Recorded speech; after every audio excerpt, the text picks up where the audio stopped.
pledge allegiance to the flag of the United States of America and to the republic for which it stands, one nation under God, indivisible, with liberty and justice for all.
Are we ready, Jordan?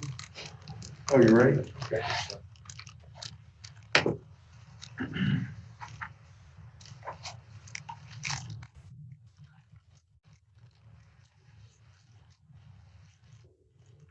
Okay, we're back on the record, and we're reading the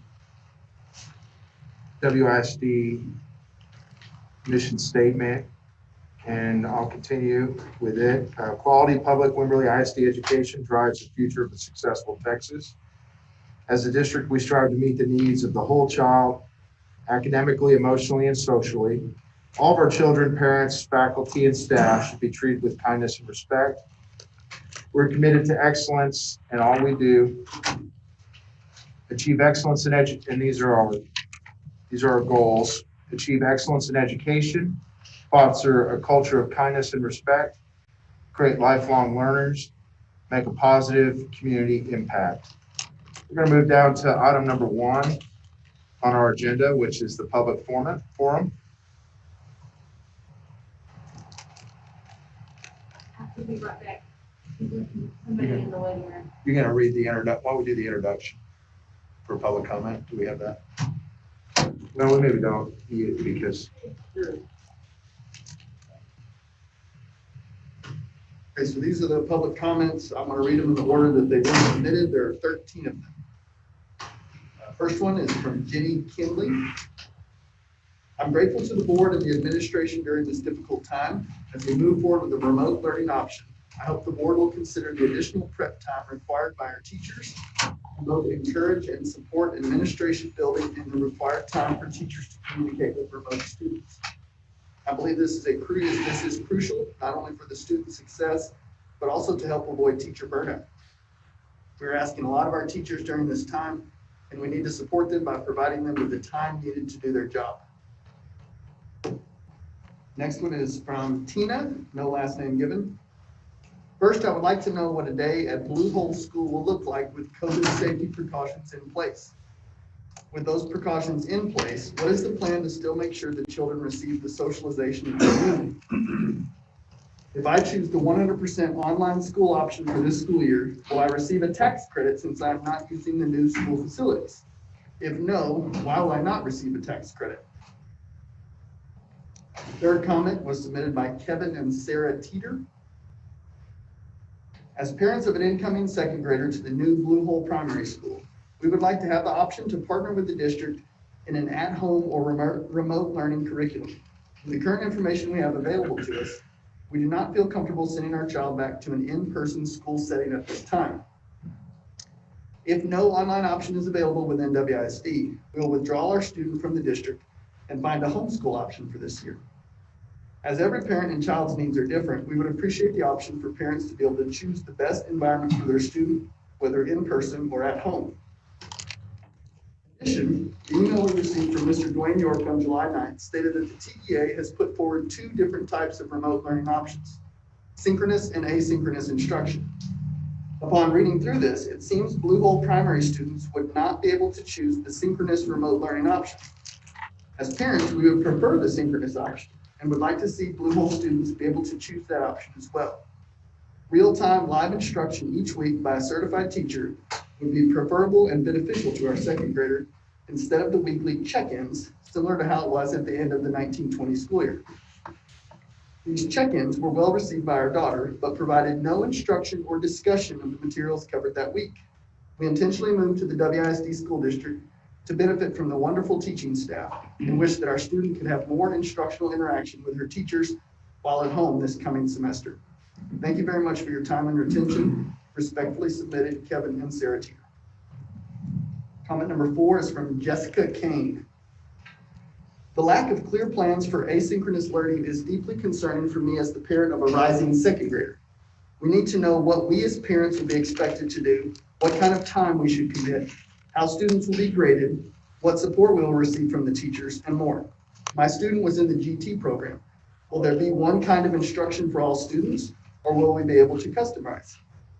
I do not want to pull my child, homeschool, and remove funding from WISD, but if plans are not clear and geared towards individual families and children, we will do so on behalf of our child and his education. Number 5 is Tina Pennington. As a parent of a student in WISD, I would like to thank the teachers for their hard work in making my daughter's online learning experience a meaningful one last semester. That being said, I would like to make one small request that I believe could improve the online experience for both parents and students this fall. And that is to coordinate the due dates of assignments within the different academic departments so that students are not overwhelmed with due dates on certain days. As a former teacher, I recognize that most planning occurs within each academic department, but in the case of online learning, it is easy to lose track of what students are expected to do as a whole outside of a teacher's own department. As a result, students may experience periods of great stress when multiple assignments and projects are due at the same time. This stressful situation is less than ideal in terms of students' mastery of academic objectives and in terms of their mental health and welfare. Parents who may be simultaneously working from home while assisting their children with schoolwork would also benefit from staggered deadlines. Once again, I would like to thank the teachers for their hard work and dedication. I hope my request isn't seen as more work for those who already have so much on their plates, but instead it's just a small way to help parents and students cope with a challenging situation. Number 6 is from Sarah Hossecker. No masks at school. Let the kids play sports. Don't punish the kids for a politically driven agenda. Enough said. If we all do our part, wash hands, keep good hygiene, and stay home from school or work if sick during the school year, then there should be no issues. Let's get back to work, Wimberley. It's time for another state championship. Go Texans. Number 7 is from Deirdre Robertson. The idea of distance learning is an injustice to a lot of kids in our district.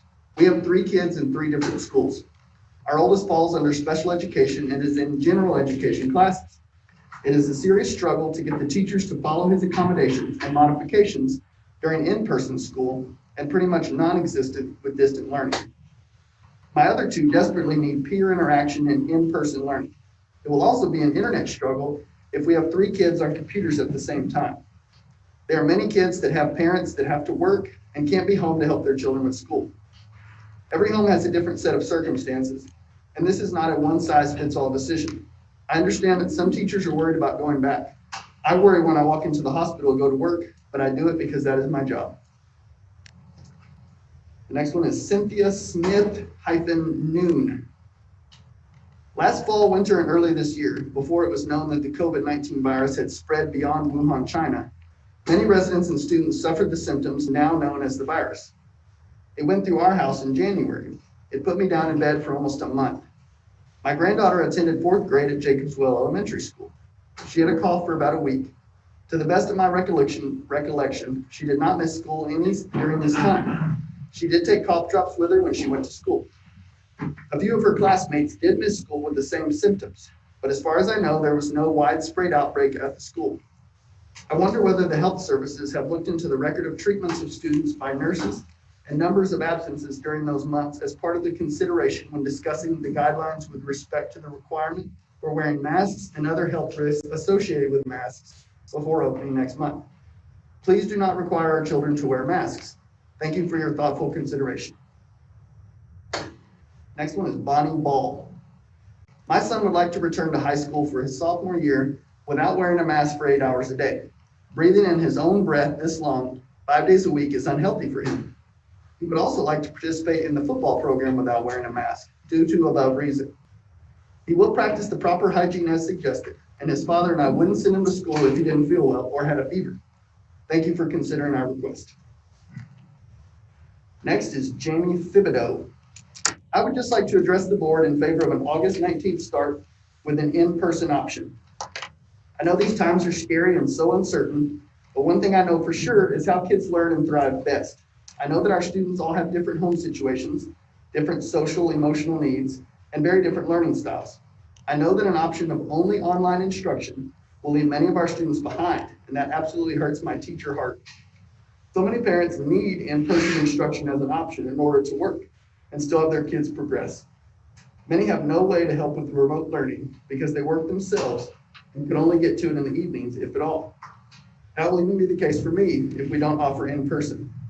The struggle to try my best to meet the many needs of my students remotely while full day teaching my 1st grader leaves me worried my own child will be left behind. I absolutely think parents need options to choose what is best for their children, including an in-person option. Thank you so much for your time, Jamie Thibodeau. Next is from Heather Carter. Dear WISD board and those listening tonight to public input. I do not envy in the position you're in right now trying to decide if it's worth putting your teaching staff at risk in order to open schools. There's a lot of information to weigh right now, and I'd like to explain why my family is likely opting to do online learning instead of in-person classroom learning.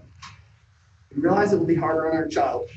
We realize it will be harder on us as parents, but the idea of sending him every day into a building that is inevitably going to be a hotspot for spreading COVID is too risky.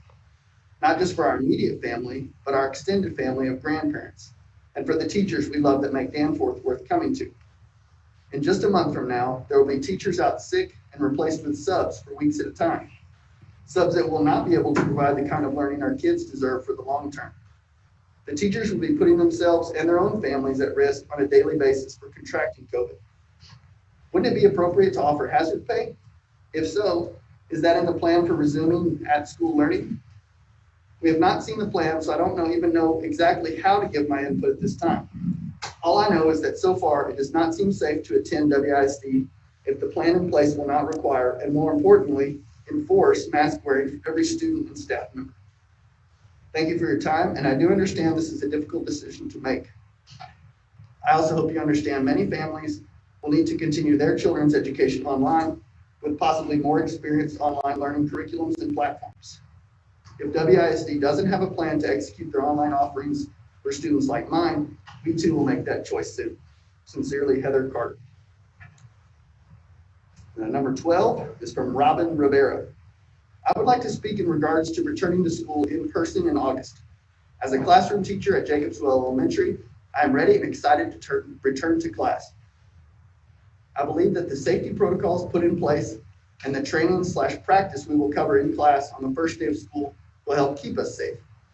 Just like at the beginning of any new school year, we teach students new rules and procedures. We practice them many times, and students always pick up the new procedures beautifully, especially when they understand why we have the procedures in place. So many families are counting on in-person teaching in August. They know that in order for their kids to progress and learn, they need to be in school with a teacher. Schools are critical and teachers are essential. Single-parent homes where a parent has to go to work need us to have our schools open. Undeserved kids will suffer the most when our doors are not open. Underserved kids will suffer the most when our doors are not open. Not all parents have the means or abilities to help their kids with distance learning. Our students matter, they need us, and we close our doors, we will let them down. Thank you. Robin Rivera, 5th grade, Jacobswell Elementary. And the final comment comes from Anthony and Lindsay Derringer. WISD Board. In an email sent on July 9th by Superintendent York, it was stated that the students at Blue Hole Primary would only be offered asynchronous instruction. York defines this as a more self-guided instructional experience. Students engage in learning materials on their own time, interacting intermittently with the teacher via computer, other devices, or over the phone, similar to the way WISD delivered instruction the final 9 weeks of the 1920 school year. While we are grateful for the at-home learning option, this asynchronous instruction option is unacceptable as the primary pedagogical method. We pose 3 arguments to support our statement. Number 1, according to the superintendent's email, synchronous learning is being provided to all other schools. Perhaps the rationale for this is that students this young don't have the attention span or in some other way would not benefit from synchronous learning. These assumptions are incorrect. Young children do not benefit from self-guided learning. They need guidance from teachers. I'm happy to provide peer-reviewed literature to support this claim if it would help. Please provide the same high-quality pedagogical methodology for Blue Hole Primary that you're providing for the rest of the district. Asynchronous instruction is less engaging for kindergarten, 1st, and 2nd grades. The professional teachers at Blue Hole Primary School have a much better grasp of the curriculum and thus are able to create a more interactive and engaging learning environment than the untrained parents. As you know, this is an extremely important and informative time for the future of these students' academic careers. A misstep here will have an impact throughout the rest of their educational process. Asynchronous instruction is simply not sufficient to teach our young students what they need to know. 3, as a result of social distancing, our students have been deprived of the social development that they would normally access through their normal school routines. Synchronous instruction would allow more social engagement with teachers and classmates.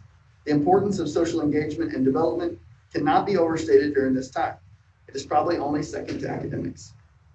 While our student had a wonderful kindergarten experience with Ms. Kerr and the Scudder Primary Administration, we do not feel that the current plan for this upcoming year is acceptable. The academic and social development of our students is our primary concern. We hope that this can be achieved at WISD, but we don't think that asynchronous learning for the foreseeable future will adequately achieve these goals. Please consider providing synchronous learning for Blue Hole Primary at the same level as the rest of the district. Anthony and Lindsay Derringer. That concludes public comments. Thank you, Alan. We're going to move on down to our second item on the agenda, the consent agenda. You have a motion? I make a motion we accept the consent agenda as written. Second. Motion second. Any discussion? I just had a question about, can somebody remind me of what the process is for getting nominated or selected to serve on the DEIC? Dee, would you mind addressing that? Answer that. That is a combination of campus, parents, business, and community. People are nominated by the campus personnel and are invited to be a part of that committee. They're generally on there for 2 to 3 years, sometimes longer if they choose to remain on it.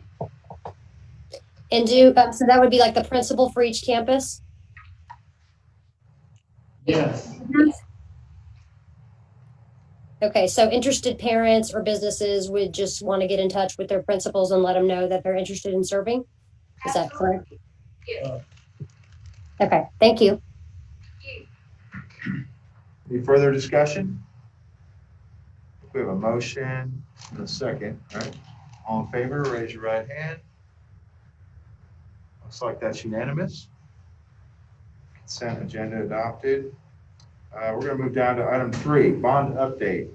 Mr. Bob Farmer.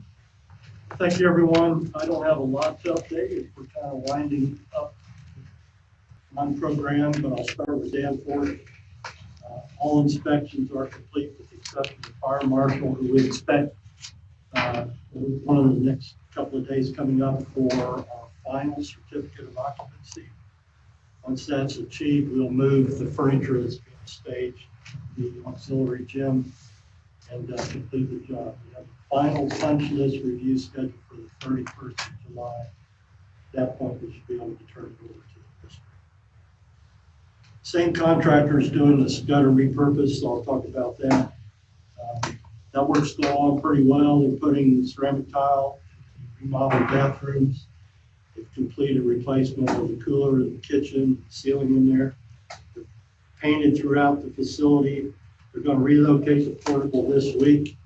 We expect to start cleanup next week. The project should be easily completed in time for the start of school. I have one item at the ag barn, it's been an ongoing item for a long time. Cattle pen installation is complete. Mr. Austin Boutwell and his company did a really nice job. They're really beautiful. Well done. On the new primary school, we have received a temporary certificate of occupancy. It was great news last Tuesday. Allowed us to start installing furniture, which we did on Wednesday. They're continuing to get shipments. They have to assemble it. They're doing that in the cafeteria and moving it into the classroom. One issue that the contractor is having is completion of millwork. The company that was doing that work has pretty much folded up. He lost a bunch of people to the virus and is behind. The contractor, Bartlett, is supplementing him. They took a truck down to the valley to his operations a couple of days ago to pick up material. They feel like they'll be able to complete it. Other thing that is incomplete is domestic water connection. Tap's been made, pipes been run, tested, cleaned, and everything's ready to go. We received a water meter from Aqua on Friday. Hope to install that tomorrow and make that final connection. The on-site sewer facility has been inspected and approved by Hayes County. The field cover is pretty much finalized, ready to hydromulch, but we need domestic water to backfeed that. I mentioned that furniture delivery is continuing. We have playground equipment on site. We'll start the shade structures on the playgrounds on the 27th, followed by the equipment and the poured-in-place rubber surface. I will be bringing a final amendment to the board in August to wrap up Bartlett's contract, mostly some security measures and the final water line utility costs. All of that has been budgeted. It's covered in our current forecast.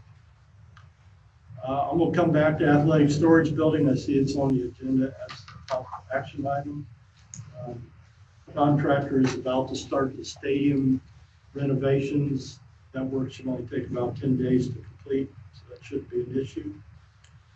And I guess that's about it, unless you have some questions that I can answer.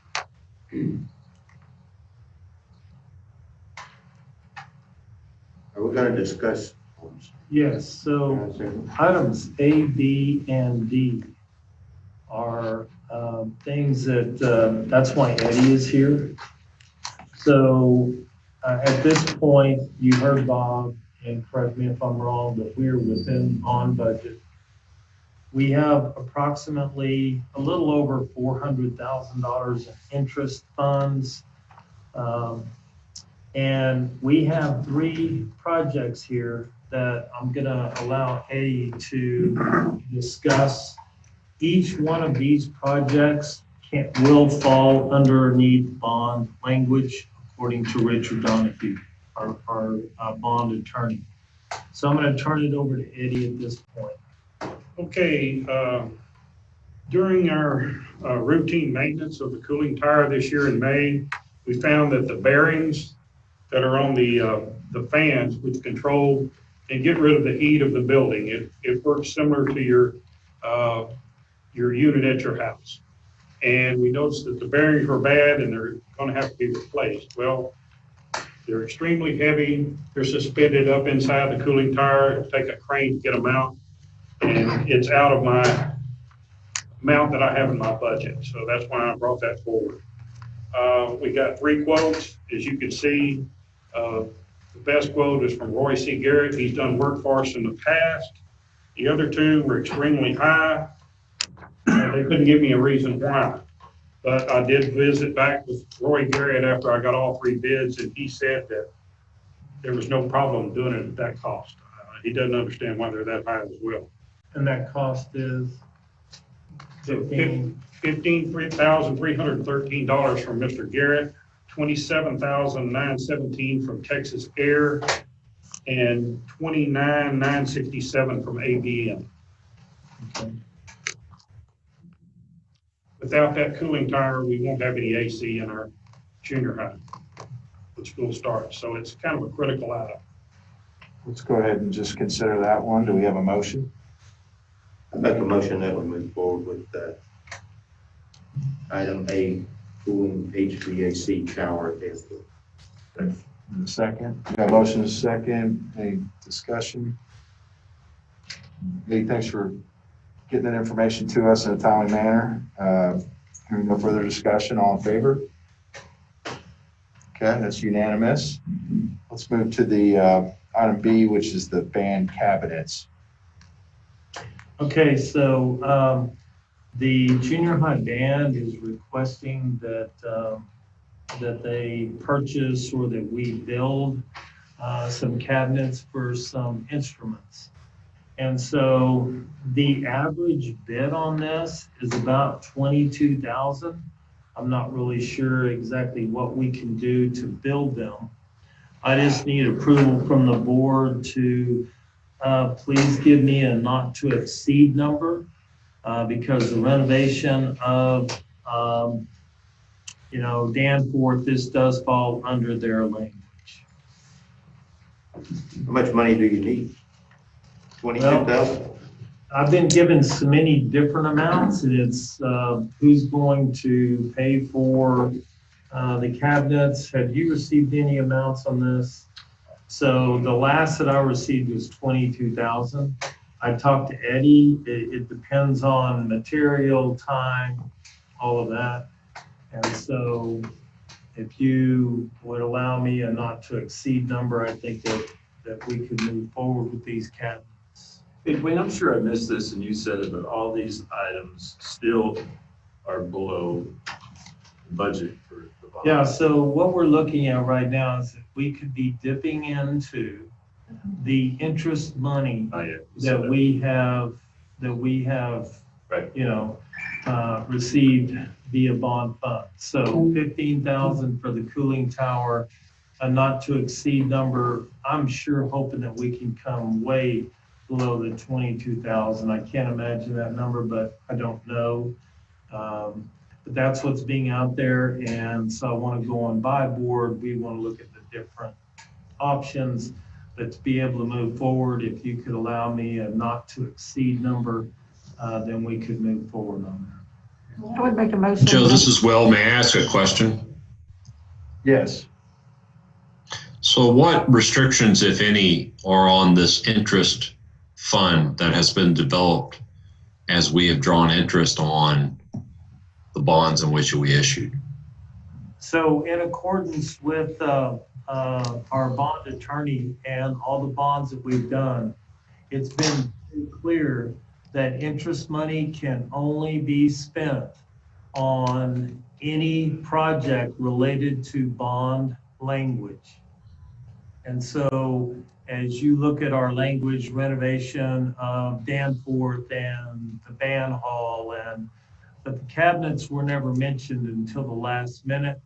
After the bond, but we can still spend money as long as the bond language supports that expenditure.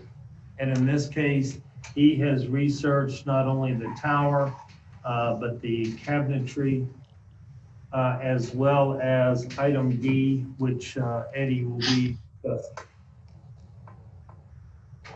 Well, I have no doubt that those potential projects qualify for those bond proceeds and consistent with the covenants of bond and how the bond was written.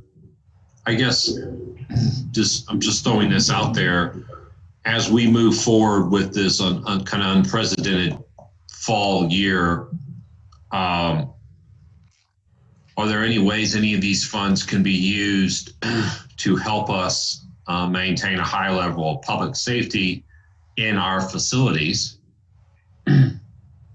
These are all good projects, but say later on in our presentation, you said you needed, I don't know, Dwayne, X, Y, and Z. If it was in relation to facilities and buildings, these funds would probably qualify, wouldn't they? So what I would need to have is very clear language to Richard Donahue, our bond attorney, and then he would assess whether or not our bond language supported that expenditure. So I know I'm not answering your question. I do not know that the term safety was used. I don't have it in front of me, but I have no problem researching that for you and getting back with you. I could do that as early as tomorrow. I'm just curious. In my experience of bonds, and when we have come to a completion rate where we are in this particular bond, I would be shocked if, for say, just making something up, you said that we could add certain things to our HVAC filtration system at Danforth School to help make it safer for admin and staff. That'll cost $100,000. I'd be shocked if we could not use these funds for some purpose like that. Again, I'm making something up, but I think you understand kind of what I'm talking about. No, I definitely, and this does come up pretty much this time on each bond. And the board has always approved those expenditures of interest money.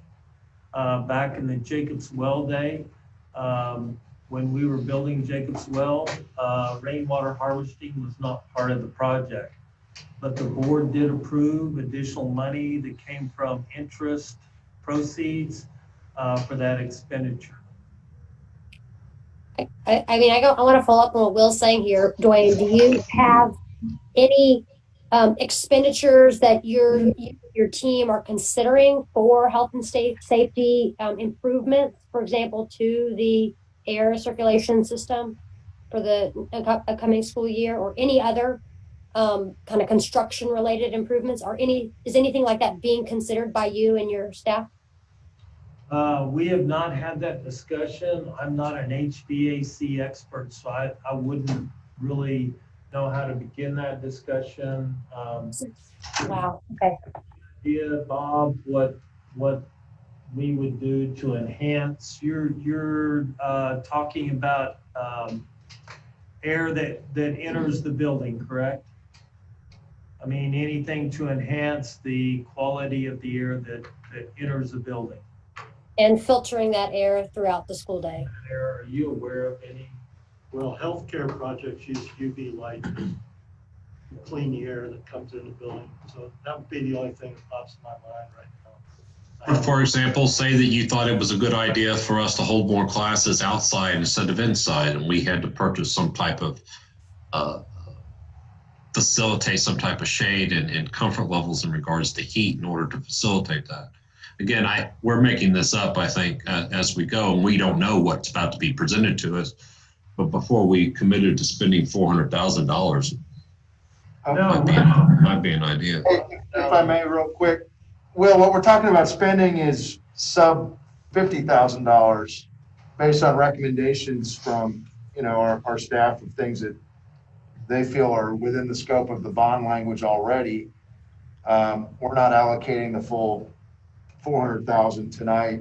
And I think, it would be worthwhile to look at some of these other possible expenditures that might fit within the bond language. But I don't know that would preclude us from considering the ones that are on the table right now. And in fact, we've already approved one, so we're looking at the second one. So the second one on the table is the 22,000. What's the third one? I'm trying to look for the details in here. It's the athletic storage building.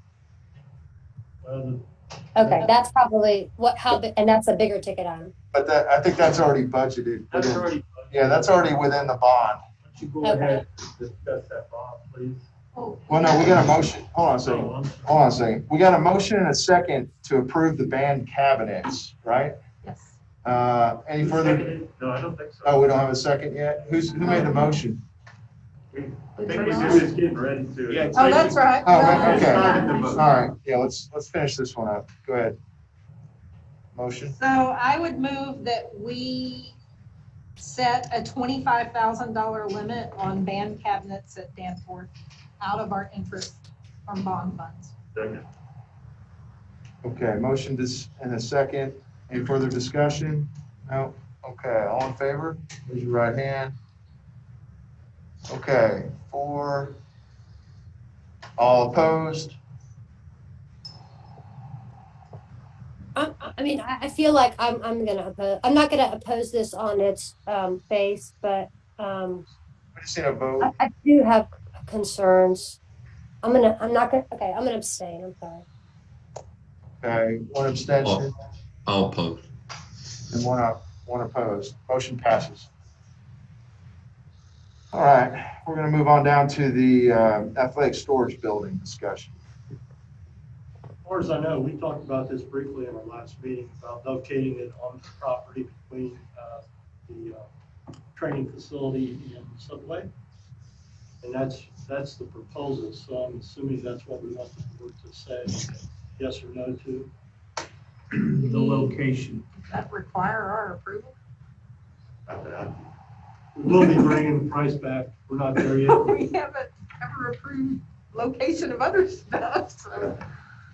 I'm just curious how you're gonna get to it, that's all Bridge building? So maybe we'll table it and we'll wait to see the budget on that, but thanks for the heads up. Yeah, so I think we can keep moving then.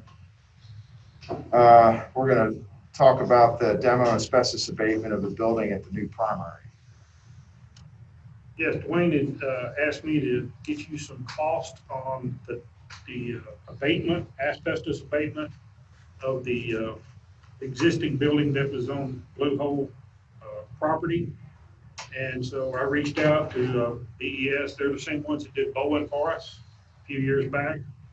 And they found asbestos in the sheetrock and the ceiling and in the walls, in the 9x9 floor tile, and in the laminate flooring as well. Also in the garage exterior windows, approximately 6 units. That was about $250 a unit.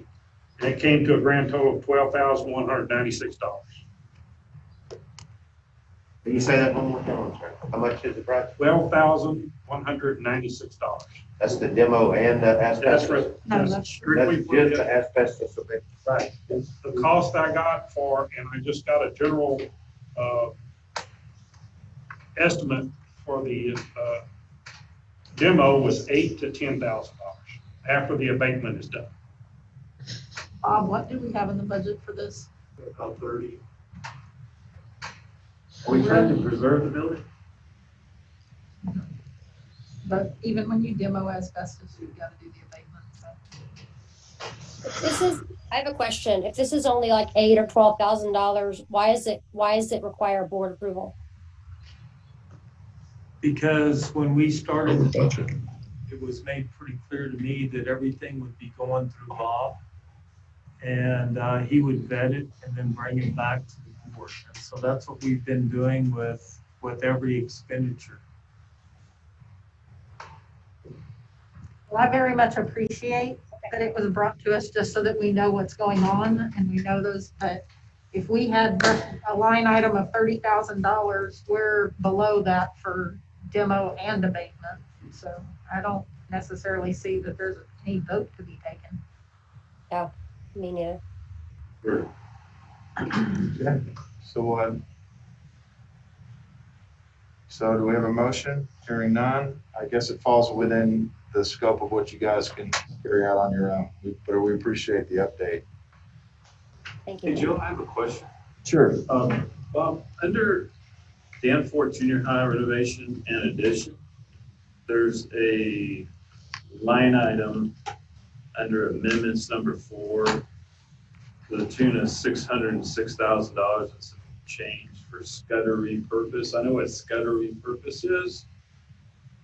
Shouldn't that move under the category of scudder repurpose? Why is it under Danforth? Because what was happening at Danforth is now happening there, or what? Only because we're carrying it under the same contract, the same construction contract. Okay. The Danforth contract picked up Scudder, picking up the stadium improvements. They did some other work like the gym roof on the high school, something else. Has more to do with contractor than it has to do with specific. Yeah, and I think what I need to do is show budget for Scudder gets that line item next time. We had 800,000. Yeah, good go, thank you. Yes, sir.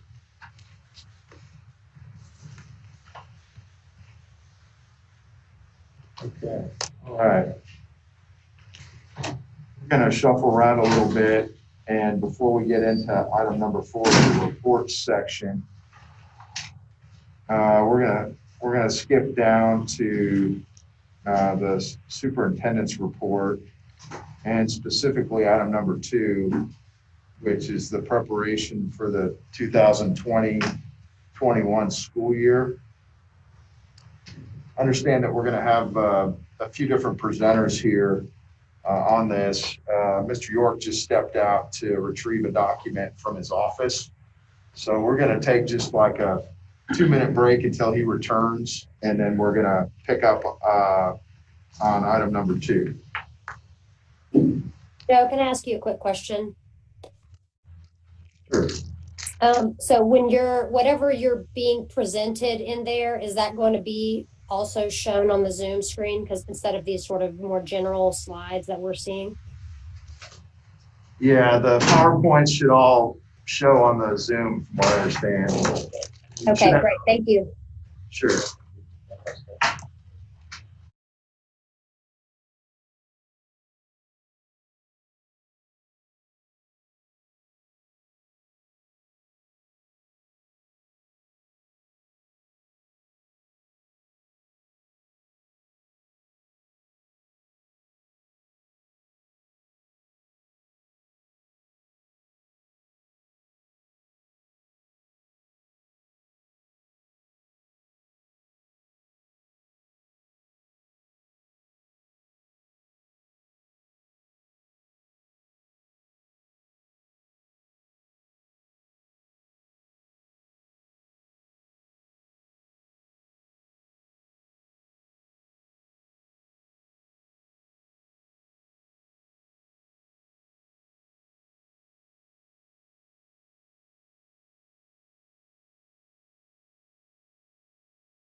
Okay, 6:58, we're returning to open session following a break, and I'm going to move down to the presentation of return to school procedures handbook and possible action, and turn things over to Mr. York.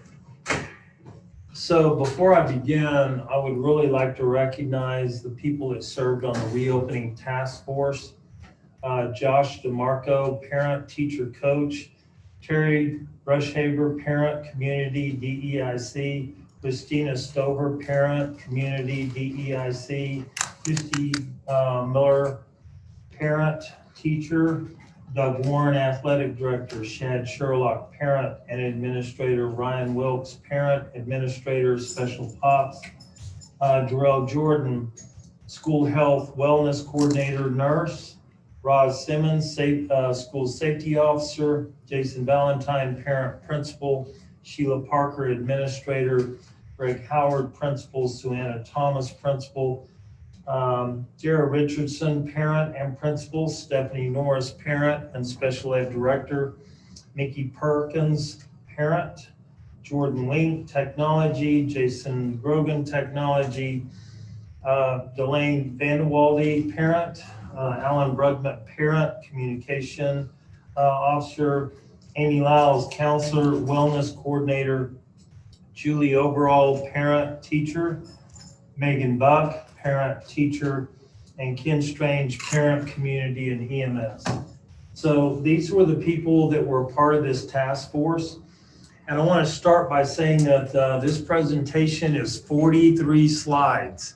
And the last thing I want to do is read verbatim what each slide says. And so because this document will be sent out immediately if the board approves the changes. Throughout this presentation, I will be making comments. Ms. Howard will be making comments. And then when we get to the protocols, Darrell Jordan will be making comments. So let's go ahead and get started. District priority was to begin school with our calendar that the board adopted back in February. So that beginning date is August the 19th. And we know that we have several challenges, many challenges. I have heard from multiple parents who are a little confused about, are we not offering a homeschool option? And yes, we definitely are. It is in synchronous and non-synchronous, so we'll go over that whenever I get to it. Just to understand, the situation with COVID-19 is continuously changing, as are the protocols and measures needed to keep students and staff safe. So I just want everyone to know that we've been on every Zoom call from the Commissioner of Education, usually every Tuesday and Thursday of each week for months. We're constantly looking at anything that changes within the governor. I know that Darrell and Ken and Roz are continually, your task force, Ken, is, what's the name of the task force? Is it Hayes County or is it just? Yes, Hayes County. Hayes County Task Force. So we try to keep abreast of all of those latest, greatest reports. So we have listed our key priorities: public health and safety, instructional continuity, maintaining workforce, parent choice, equality, innovation, and of course, communication. So the instructional information for families this fall, we will be implementing instructional practices to provide consistency across learning environments and ensure safety of students and staff. So we have several options here, and I know that we did have a public comment, and while I'm thinking about it, I want to address that public comment. TEA has mandated that the only homeschool option that pre-K through second grade has is asynchronous. That was not a decision by the board. It was not a recommendation by any administration. It is a mandate by TEA. So at pre-K through 2 at Blue Hole Elementary, you will have two options, face-to-face and asynchronous. Asynchronous, I'm sorry, asynchronous, not synchronous. So I just want that citizen to be aware that that is a mandate from TEA. This is Will. May I ask, is there any background to why the state made that requirement? You know, Will, there really wasn't. Just the next thing you know, when they're rolling out all of these options during this call, he was very clear to continually state that that was the only option. One of the reasons given, and Dee, chime in if you have anything to add to this, from what I can recall, the number one situation was with synchronous learning at that grade level is very difficult to keep that age of kid engaged at the computer for long periods of time. Plus the minute requirement for K through 5 is 180 minutes per day for schooling, whereas with secondary, it is 240 minutes. And for K through 2nd grade, that amount of time synchronously is very, very difficult. They believe that for K through 2, you should be able to put it in smaller chunks of time. And so that would be really difficult for the synchronous learning piece.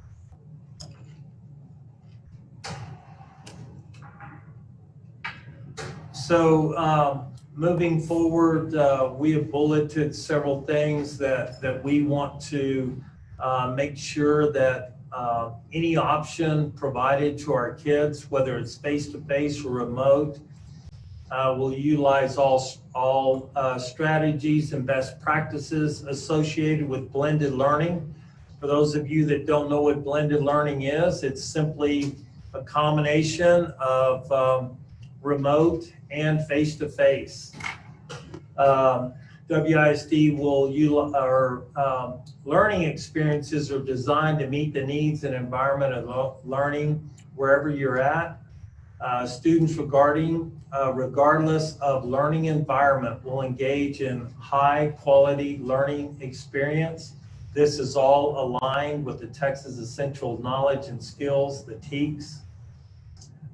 Students who begin face-to-face learning at school may move into remote learning for a period of time if needed. And so what's critical here is we're going to make some recommendations after this presentation as to how we will begin school. And we're going to give the parents a period of time that they can move from a home school, whether it's synchronous or asynchronous, to face-to-face, or vice versa. They don't feel comfortable with face-to-face, so then they can move to a synchronous or asynchronous option. So we go to the three options, and really synchronous and asynchronous are so close together, you're probably looking at two options with one major difference between the two. First, face-to-face learning.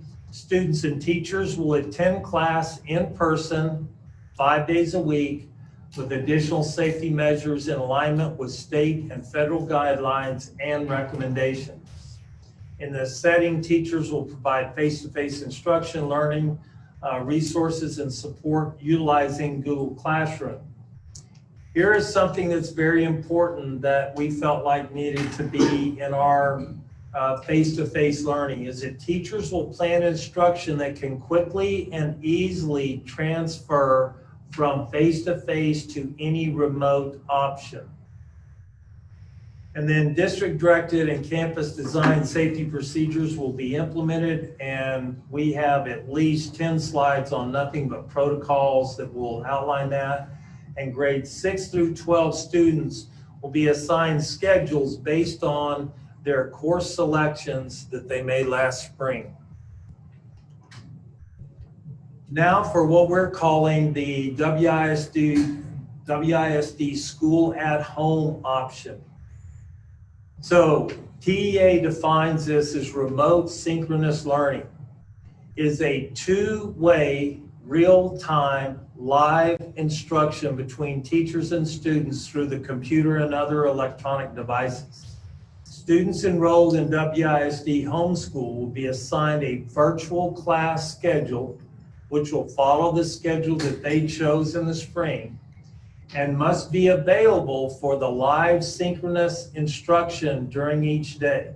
So simply put, the child will wake up at the same time he would go to school. He will check in the first period, second period, and so on and so forth. And this is the way that we will be calling roll with homeschool is when they engage in that instruction.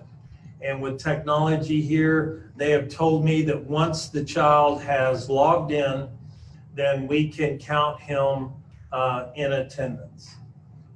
And so we have several expectations, student expectations for synchronous learning, students attending class on time, students ready to engage in learning, students have designated distraction-free workspaces to engage in this learning. So we're really encouraging parents to, provide that space for them. Students will show their live video feed on the screen to engage with the teacher virtually. Teachers will address students periodically that are on synchronous learning. Students need to be yes. I'm just curious. Should we ask questions as you go, or should we just wait till the end? How would you prefer? As long as this is, Lori, I would prefer you to just go ahead and ask a question if there's an objection, because going back would be probably a little difficult. Okay. Okay, we'll have a couple so far. So, so you said, so it is literally prohibited by TEA for us to try and offer a synchronous experience for the elementary and primary kids. Is that correct? Only pre-K through 2. For grades 3 through 5, we can offer all three options. Okay, but they are prohibiting it basically for the lowest grade level. Yes, ma'am. Okay. So about what you were just talking about with requiring students who are online to go to Zoom and show their video or whatever. Personally, I have experienced issues with bandwidth when you have to show a video screen, depending on the internet connection, depending on a lot of issues. So requiring the students to show their video the whole time, I think is unrealistic and is going to be a challenge. So, I mean, obviously people have different internet capacities. This is a rural area and there's a lot of issues around that. So that's something for y'all to think about. Yes, and so what we're telling the parent is these are just simply guidelines. And we know that there's going to be varying situations throughout our community. We experience that whenever we have the closure. And so we're asking parents, please let us know what your issues are. TEA has come up with some additional money where they are providing districts with connectivity and device funds.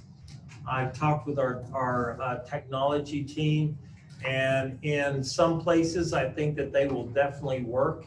In other places, these hotspots, you've got to have something to draw from, and because of the lack of cell towers in the Wimberley Valley, that could be very difficult. So I guess my point being that it's going to be an issue going forward. It's something that we need to be flexible on, and we need to be considerate of, and And that's a primary reason why I asked technology. If you have 3 kids at home trying to get on the internet at once, and they can't show their face or whatever the situation is, all they need to do is let us know. But because we know that they're on our system, once they connect, that's a way that we can count attendance too. So flexibility throughout this entire process is key. There's going to be many areas through this presentation that flexibility is going to be very important. So I'm going to highlight a couple of things that have been brought to my attention by parents and students and teachers. Is that number one, grading. Grading will be consistent with guidelines and practices used in all face-to-face instruction. So grading policies are definitely enforced during this time. Parents will support students as a learning coach in this option. And then we want to make sure that lines of communication between teachers and students and parents are definitely open at all times. There's no other questions. I want to go to the third option. So this is for synchronous, still we're on synchronous. We've already heard from a lot of teachers with concerns about this and meeting the sort of goals and principle of this. And not having the proper time to sort of dedicate to doing this right and doing it well. And I'm wondering what have you and your team of administrators and principals considered about the fact that you're probably looking at 50% less attendance in person or 40% less attendance in person, and that we really could look at having some teachers, maybe one teacher per subject, whether it's honors or regular, per grade level, focus on delivering that online curriculum that is synchronous. And that, that could be something that we could give them the time and bandwidth to do. And certain teachers might focus on that and others not so much. Have y'all thought about that at all? Do you anticipate that kind of level of drop in attendance, or how are you basing these recommendations? I mean, I know we're going to send out a questionnaire, but we haven't done it yet. So what are y'all basing all of this on? Okay, so may I add to Lori's comment that also I think germane to her comment and question and to what we're talking about, we had a large experience in the spring that I know that our administration and our professionals had to learn a great deal from. Along with what Lori asked, kind of just 100,000 foot, what were those main lessons as y'all went through this, and what did we learn, our strengths and weaknesses, and how do we continue to improve from an educational standpoint? So let me start with answering Lori's question. We have had many conversations for quite some time with our administrative team about your concerns with teachers and how does that work. I met with a group of teachers today and I described what that would look like, and it's all about flexibility. Yes, the best case scenario, and I'm just going to use an example that I used with teachers this afternoon. 7th grade science. Let's say that there's 22 kids that are synchronous. Then the schedules would be changed for those 22 students so that a teacher would focus one period a day with no students in their classroom and could concentrate on the synchronous learners. Therefore, the other teachers would not have to deal with that. We have purchased headsets because we found out that some lessons learned is that during some of our remote learning, the volume, there wasn't enough volume there, and of course connectivity issues. So we have purchased headsets for all of our teachers because this could also be used in the future for possibly kids who are just absent and would like to go ahead and engage in learning while at home. They're just running a fever and possibly could do that. So I talked about the different scenarios with the teachers, and I told them that flexibility is key. And let's say that after the first 4 weeks, we're in this, and a department comes up and says, you know what, we really feel like that we could do a better job at whatever level of instruction that we're offering, and they present that to the administrator. I can't imagine a situation that we would not be open to their suggestions and try to implement that. And so that's the key for our teachers to know, is that this is all about flexibility. Wayne, I think you said it in the beginning, is it's a fluid document, and we're gonna continue to evolve as we go through the school year, Absolutely. through lessons learned in the school year. Yes. But when we do that survey to figure out sort of what percentage of people are thinking they want to go online and thinking they want to stay at home, and knowing that those numbers are going to be somewhat fluid, I think it, and if there's probably going to be quite a chunk of kids who do the synchronous or asynchronous, whatever it is, options online, that we, should figure that scheduling problem out now, obviously not later. And, maybe we have someone on our staff, who can focus on that issue and help us figure out how that would work. And I mean, that's not something you want to figure out on the fly, obviously. No, we need numbers. I mean, that's what we've all been saying. The administrators, all of us on the entire task force. The key is to know initial numbers. There's your initial planning. It's not planning on the fly. It has nothing to do with planning on the fly. We are ready and prepared with whatever initial numbers we get. Let's say those numbers change in 3 weeks, then we might have to make some changes in 3 weeks. This is a very fluid situation, and no decision is going to be made on the fly. We need numbers right now. That's our critical point for any type of rescheduling whatsoever. Dwayne, along those lines, buying, like, for example, you said the headphones, which is a great idea, and anything else relevant to what we're discussing.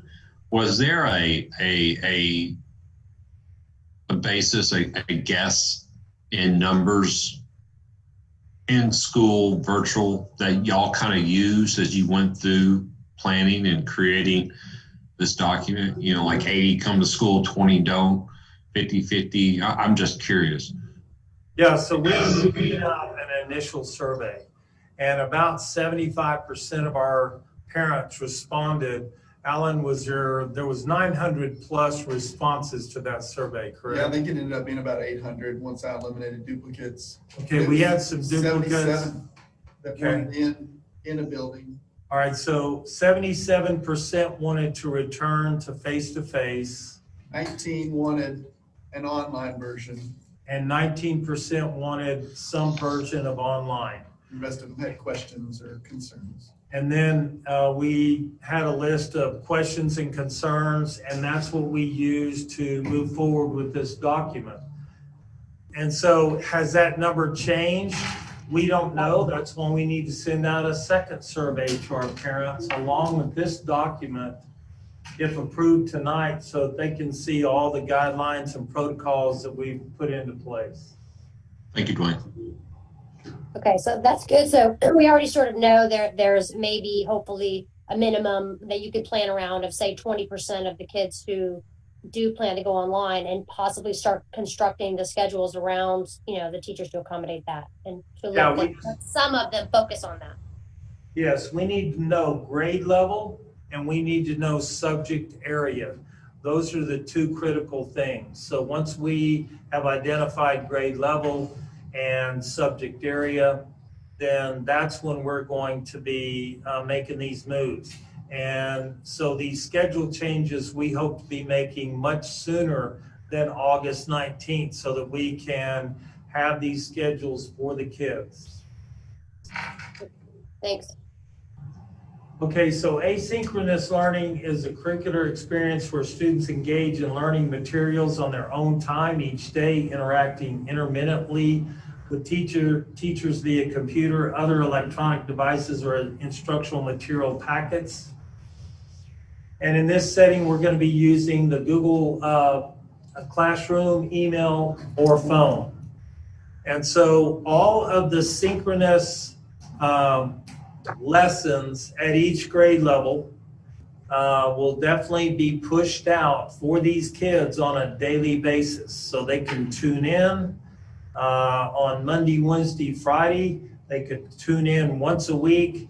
They have all the assignments there, but all grading will be consistent with guidelines and practices used in all face-to-face. So the parents and the teachers need to be aware that every single assignment, whatever the due date is, they need to get it on time, and that we are grading these papers or these assignments, whatever they might be. And so at this point, I just want to talk about another question that has been asked by several high school parents, and that's the integrity of testing. And so this is not addressed in our document, but I want everyone to know. We have got additional classrooms at Scudder. And so we're going to require any major tests to be completed at this testing center. It's where you could place 2 to 3 kids in an entire classroom, have plenty of social distancing, using masks, and the tests would be administered at these testing centers. And we have kids at the high school constantly battling for GPA, constantly battling for, oh my gosh, class rank. And so we just want to keep the integrity in assessment. And since that's going to be our #1 goal, returning to school, is to assess where our kids are at. I'm not saying we need to use the testing centers for something like that. It is only for major assessments.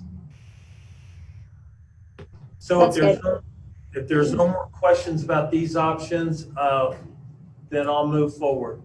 So did I hear you, just to confirm, I want to make sure I heard you right. You said all of the basically the synchronous, if you will, lectures, presentations, classroom material that the teachers are presenting for the online students are going to be delivered live, but also recorded, and those videos will be made available. All of that information will be made available to the asynchronous kids. Is that right?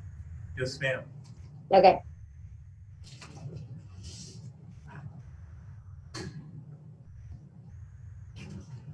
Okay, so we've already kind of gone through grading, so I'm not going to repeat that. Our special ed support, our committees will determine the unique needs of each student who receives special education services, and will service recommendations for students attending the WISD School at Home remote program.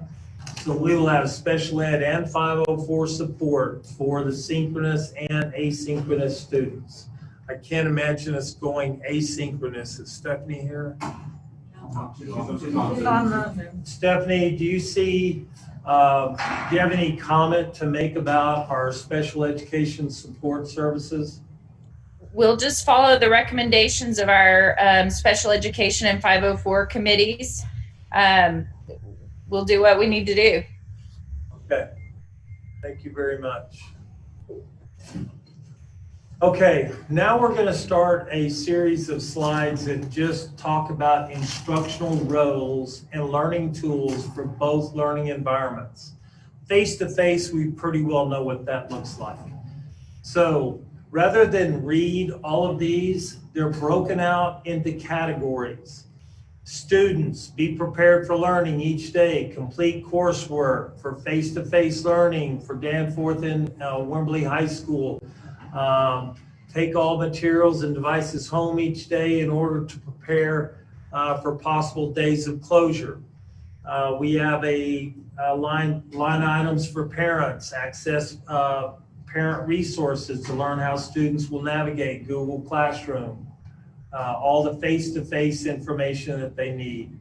For WISD School at Home, create a designated place in your home for your student to use their remote classroom, to become their remote classroom. I think that that's very critical.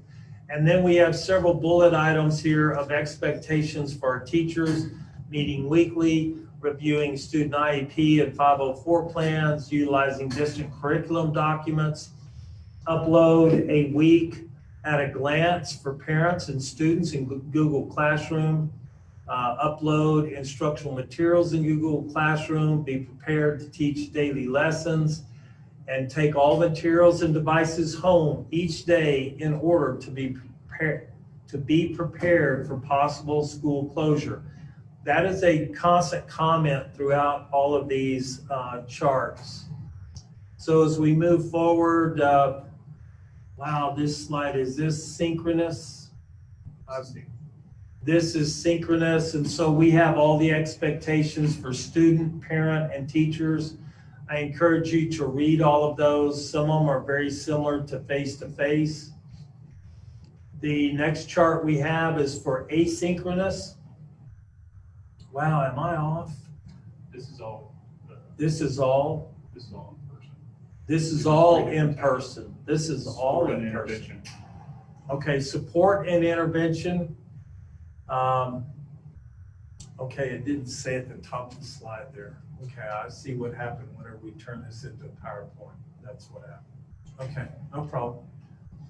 So we're still on face-to-face. At Blue Hole, primary qualifying students who are attending asynchronous learning will attend intervention through online learning as prescribed by the GIST committee.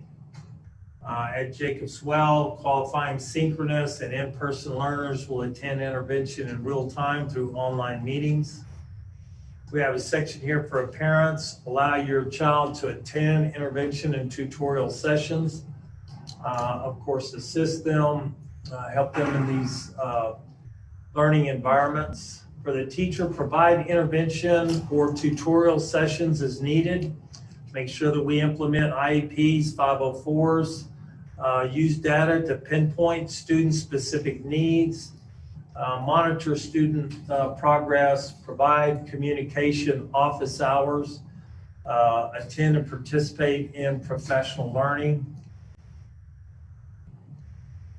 communicating with teachers, the use of student emails, technology, making sure that learning devices and/or Wi-Fi hotspots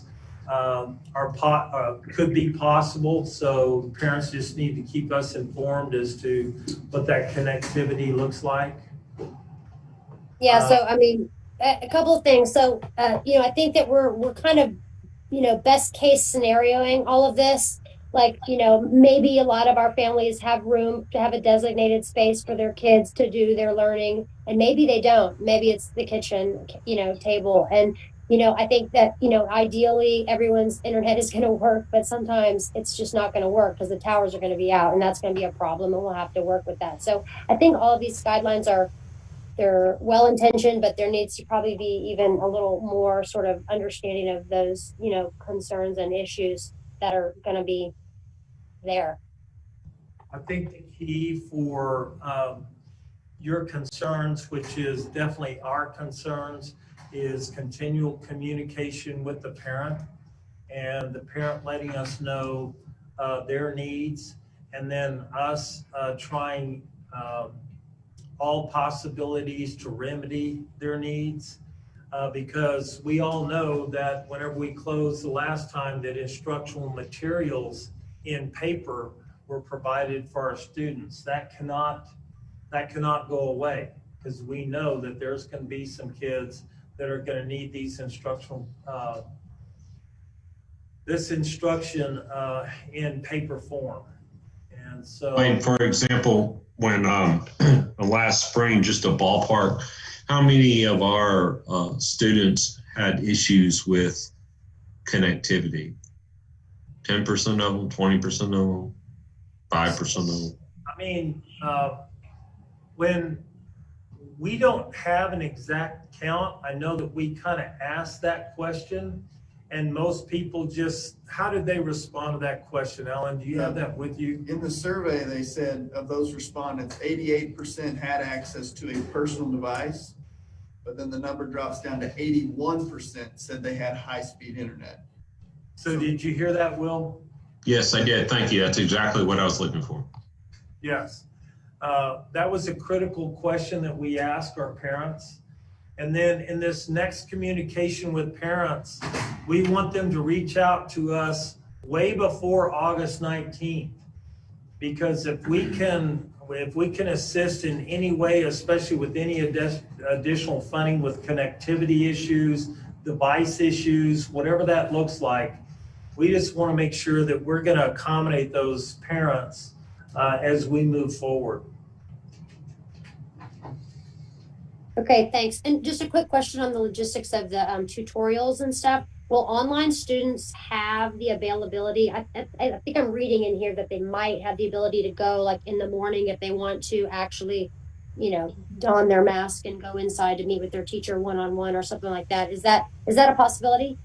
Absolutely. We'll accommodate any synchronous or asynchronous parent to schedule meetings with teachers to possibly come up. I had a parent just yesterday call me and ask me, what if I want to go synchronous, but once I get in, I had a 9th grade kid. She used math and science as an example.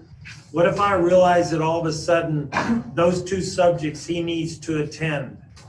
So one thing that we're allowing for is some flexibility, but we're trying to help the kid out. So to answer that question right now, I told the parent that we would work with them any way we could.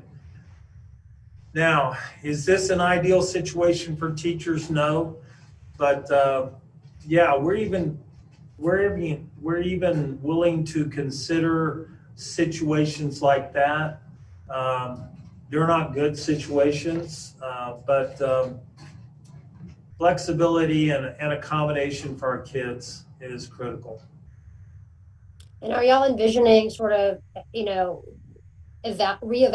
allowing parents to reevaluate where they want their kids to be like every 6 weeks, so kind of as a regular thing, or not so much? Or are you just going to do it as needed? What's the plan on that? So our recommendations that the administrators will be giving you tonight, they will discuss what that looks like. But for right now, what we're hoping for is during that first 6-week period, the parent will make a choice. And then if we could stick with that choice, that would be optimum. Now, let's say that something occurs. Let's say something happens and a parent comes to us and says, hey, listen, this isn't working. My kid has anxiety coming to class. We need to move back to synchronous. These are all going to be handled on a case-by-case basis. And so once again, we need to be flexible and just try to accommodate the parent needs. But what we're really trying to achieve is that during this first 6 weeks, the parent, it feels comfortable with wherever their kid is at, and then kind of stays with that. And then once things calm down and we all come back face to face, that's an option. I mean, that's a possibility. I'm hoping that's a possibility. There's just so many what ifs. We've spent more time with what ifs than we have anything. So we're just trying to accommodate the parent. So right now we have return to school protocols, and I'm going to let Darrell start talking about these. I'll do the slides. Okay. I'm going to take my mask off and talk to you guys. Can y'all hear me? Okay.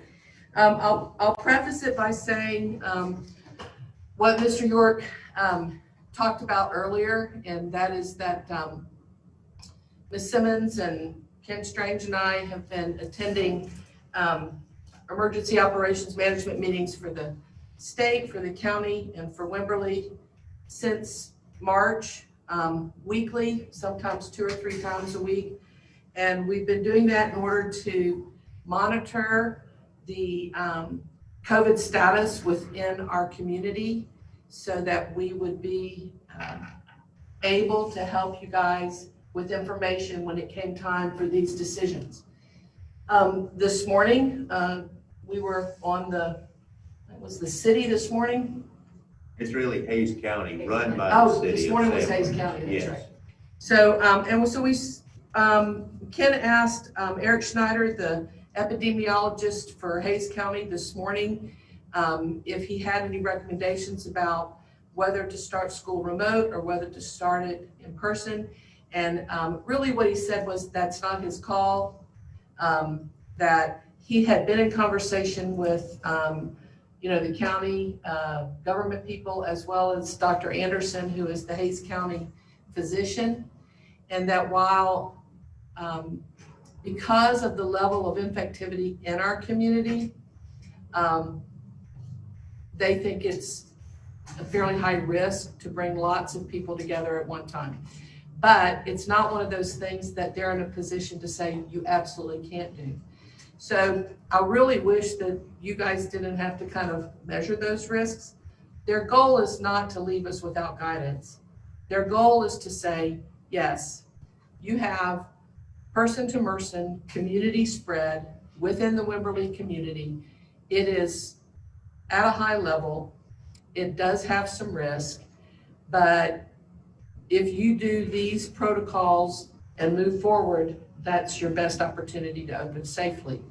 So with those in mind, we've gone through these protocols, what the TEA has outlined is recommended, and wherever possible, we have put them in their most stringent measures, as much as possible. In every decision, there is a question of risk. And it's not a question of, is there risk in one and there's no risk of harm in the other? There are risk and harms in both options. In homeschool and children not being in classrooms has risks. At school, children in classrooms has risk. If this was an easy decision, then we wouldn't be concerned about this conversation. So what we have done is we've gone through each one of these protocols. We've considered the resources that we have, both financial resources, staff and faculty resources.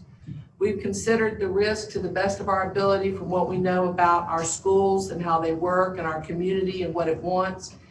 And we've come up with what we think is going to be kind of the media via with cautionary movements.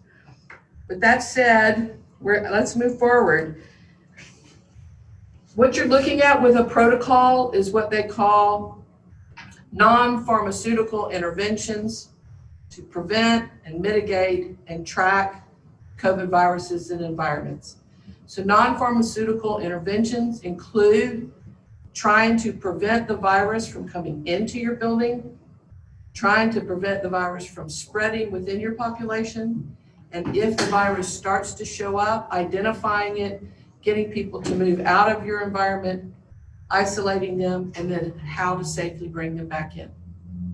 So when you're looking at preventing things from coming into your building, you're looking at screening.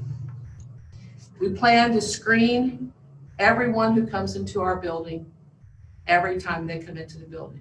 Are we going to do that at the door? We can't. We don't have the resources for that.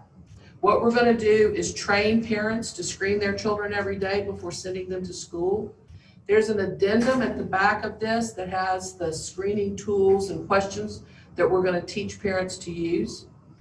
We're going to encourage them to take their children's temperatures every day. And just like we do in anything else, if a family doesn't have the tools it needs to take a temperature, we're going to work hard to get them that tool. They don't have a thermometer.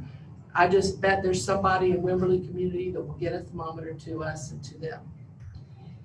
Those, in order to, I'm just going to say it, in order to make sure that families know they need to do this every day, we will also be doing some screening of children at school. We will probably screen every child in the school at least once a week. We will be cautious to protect their privacy. If a teacher gets a temperature on a student, she's not going to say, oh, you've got a temperature, Johnny, go to the nurse. They'll be turning that information into me and other nurses confidentially. Each visitor that comes to our school is going to be screened at point of entry. We're going to really limit visitors to our schools to those that are necessary for operational functions. If parents want to drop off lunches and things like that, we'll have a thing outside of the office they can drop stuff off.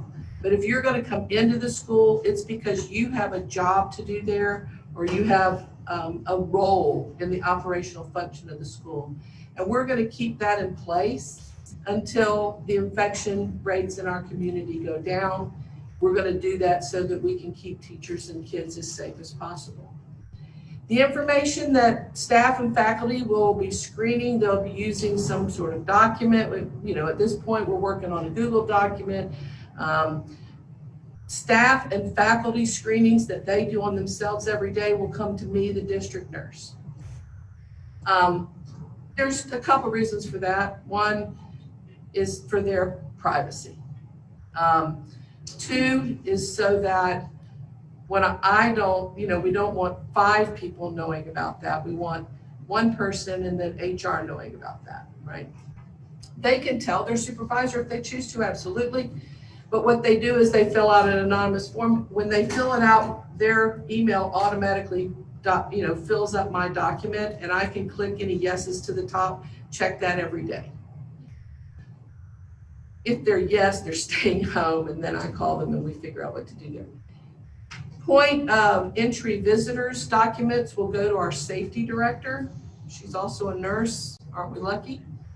And she and I will work on how to help those folks. May I intervene and ask a question? Yeah, just one. Let me do kids and then up next, okay? If you can hold it just 1 second. Yes, ma'am. Any children that we screen in the building, those will go to the district, to their campus nurse, so that she can click up and find out. Yes, where is Will? Well, okay. Oh, he's up there somewhere. Hi. Are you ready? Yes, sir.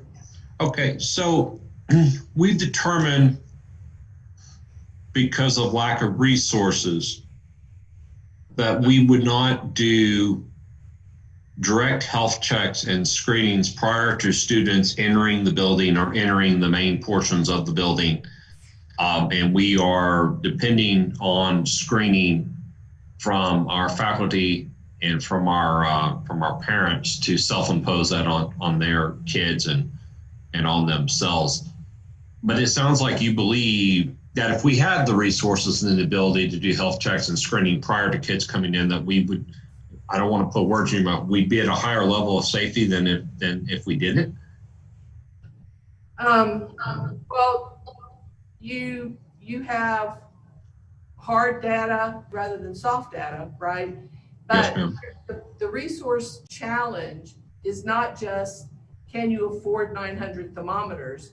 The resource challenge is when a student comes up to be screened and you're going to screen their temperature, the person doing the screening, if you have this happening, right, has to have on their PPE, or you have to have some sort of instrument, and then once the instrument identifies temperature, then that you have to find a way to privately communicate that. And so you have to actually know every single student's name that's walking through the door, which means then you'd have to have staff and faculty there who are familiar with kids to identify who had a temperature. It's just a very task, time, equipment, management process to screen for temperature, and then also ask questions. There's a series of questions, yes or no questions, and you can only ask yes or no questions. So most schools recognize that challenge as being fairly extreme. But yes, the answer is, if you could screen every single person, who am I looking at? It's over here. Okay, if you could screen every single person, like they do in an airport before they get on an airplane, that would be the absolute safest. You do have some risk when you count on self-screening, and that's why, even though TEA doesn't necessarily say you should screen kids at school, I'm recommending that we do as an additional safety measure. So that's kind of where I'm at with that. So even if we had each school nurse and we had the like forehead kind that don't require, a lot of, you know, interaction, I guess, from kid to kid, and there was some way to disinfect quickly in between. If I don't know how much those cost, but my question is like if we could get, 5 of those for each campus and have, somebody, a few people in the mornings doing that. Is that something that y'all considered and just said, no, we can't do it? Well, and we actually bought thermometers, and we have, lots of thermometers, and we're going to do screening. The challenge with doing it on the way into campus at the beginning of the day is, visualize me and 4 teachers and 800 high school kids. And the challenge of getting 800 high school kids past a screening station where it takes, 30 seconds to screen every student. Also, it's just a big, most schools have seen the challenge of that as something a little, somewhat insurmountable just in the time it takes to get them in. And then what happens is you add the risk of they're gathering outside in line waiting on you. So then you've got this unsupervised cohort of kids outside the building, then you've upped your risk. So it's, like I said, risk. Choose your risk. Yeah, this was when I looked at this, I really felt strongly this was our best chance of getting screening done most of the time accurately. Adding screening to the school day at least once a week for each kid in the school district helps keep our parents honest. You never know when they're going to screen your kid that day.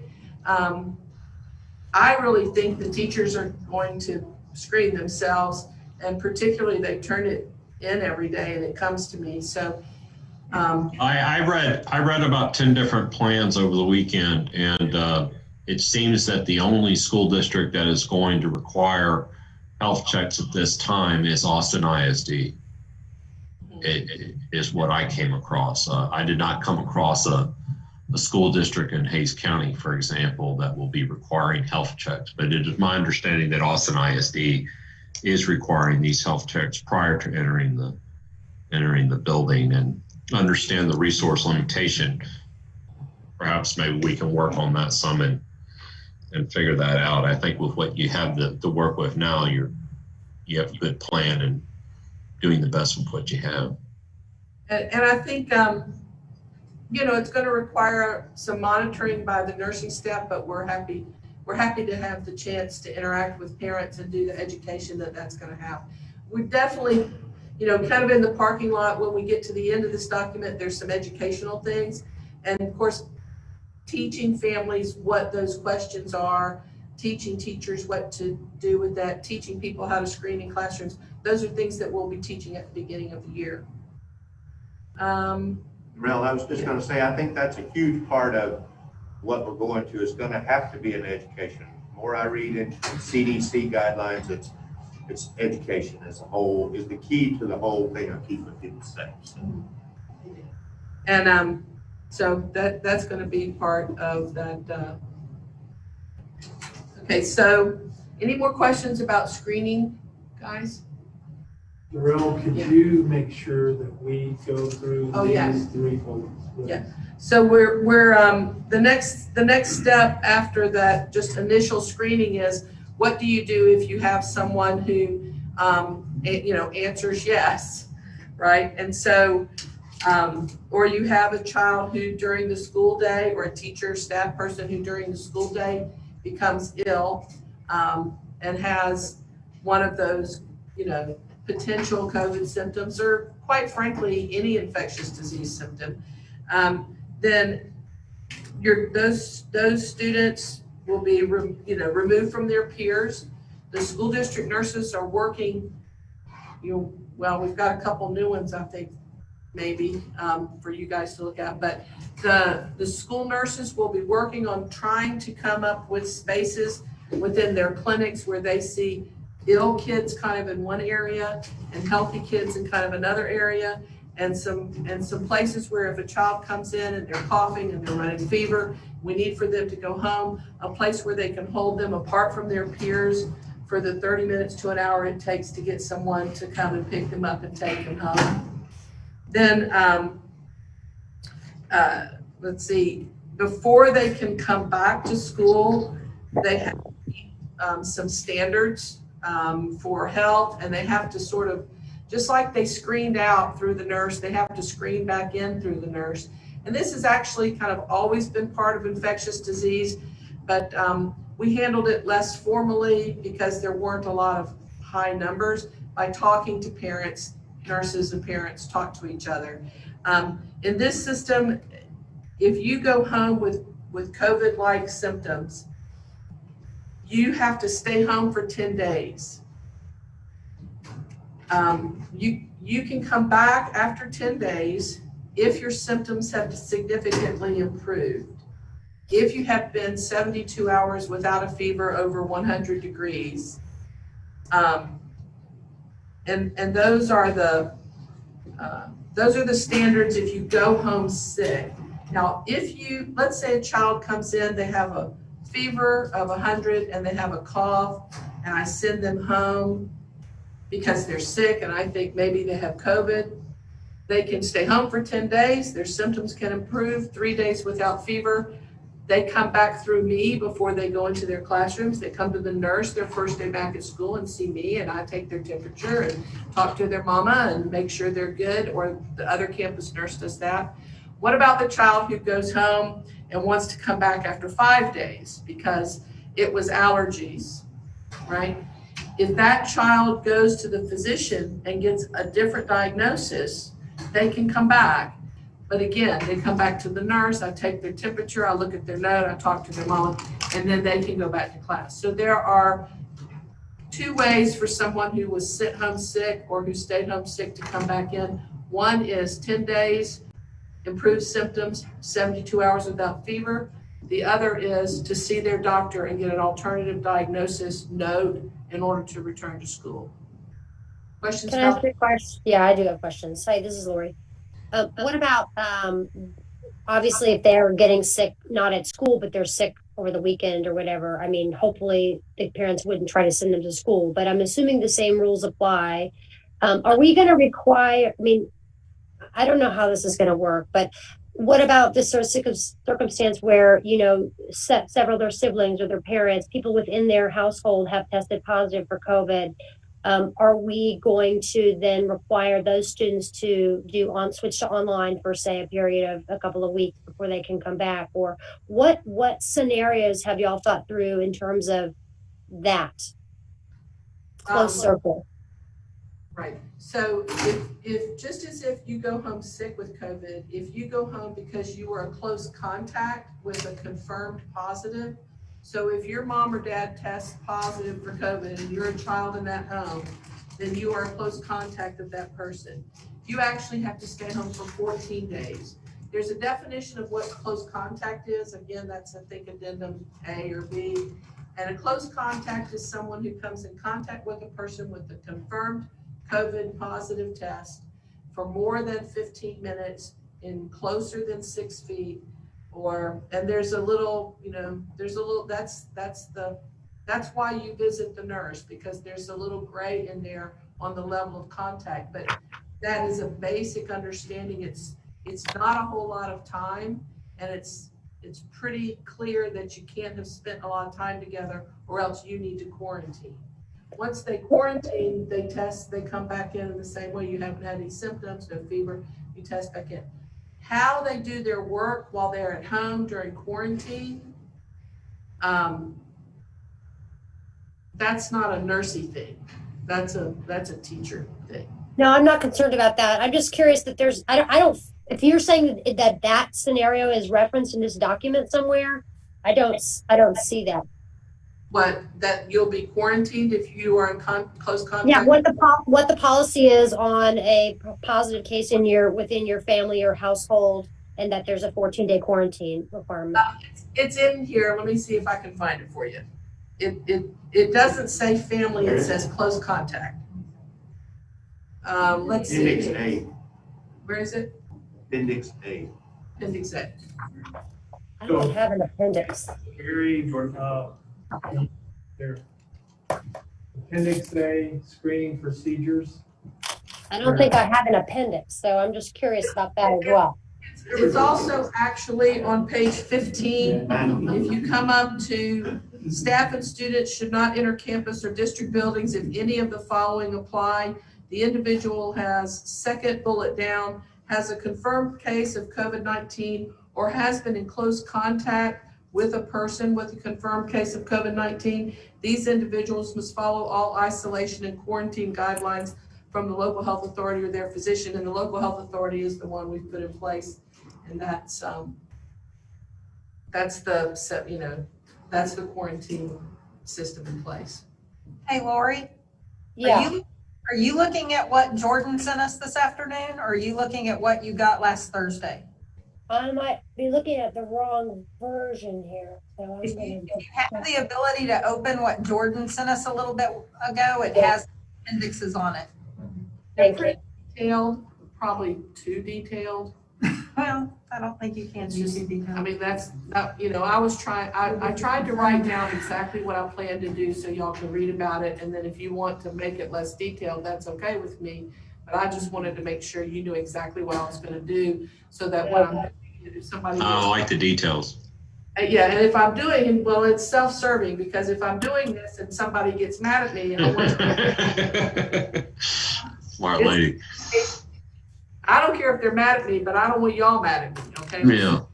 May I ask a question while Lori's looking for her appendix? We're talking a lot about what happens to the individual teacher, to the individual student, and that makes a lot of sense. If we start to get into larger numbers, have we developed any ideas and strategies and plans for one day 50 kids get sick at the school or 20 teachers get sick, you know, kind of more of a communicative type of policy of what do we do as a school, as a district. Also, we obviously have a responsibility to the greater community. Have there been any discussions along those lines, or is that later in the presentation, or my? I mean, I'm going to answer what that looks like from my point of view. That there are some things in this document that address number one, notifying the community. So the TEA has said anytime someone is positive in a school building that children attend one of our schools, not necessarily the bus barn, not necessarily the maintenance shack, but in one of the buildings where the children attend school, if you have a positive case, that you must communicate that to your families and your kids and your teachers. And we're hoping to use kind of a risk, color chart. So when you drive up to drop your kids off at school at Jacobs Well, in the window, if there's no COVID cases in that school, there's green. You can also go online to the website, to something that Alan and I will work on together that says, you know, the high school is green. That means they have 0 cases of COVID in that school on that day. If it's yellow or blue or whatever color we come up with, it's got 1 to 5, 5 to 10. At some point, if things don't go well, we're going to work really hard for things to go well.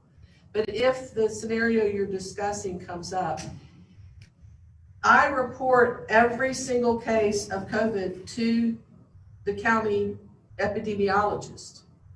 And it's his job to figure out at what point does a facility require what they call as a strike team.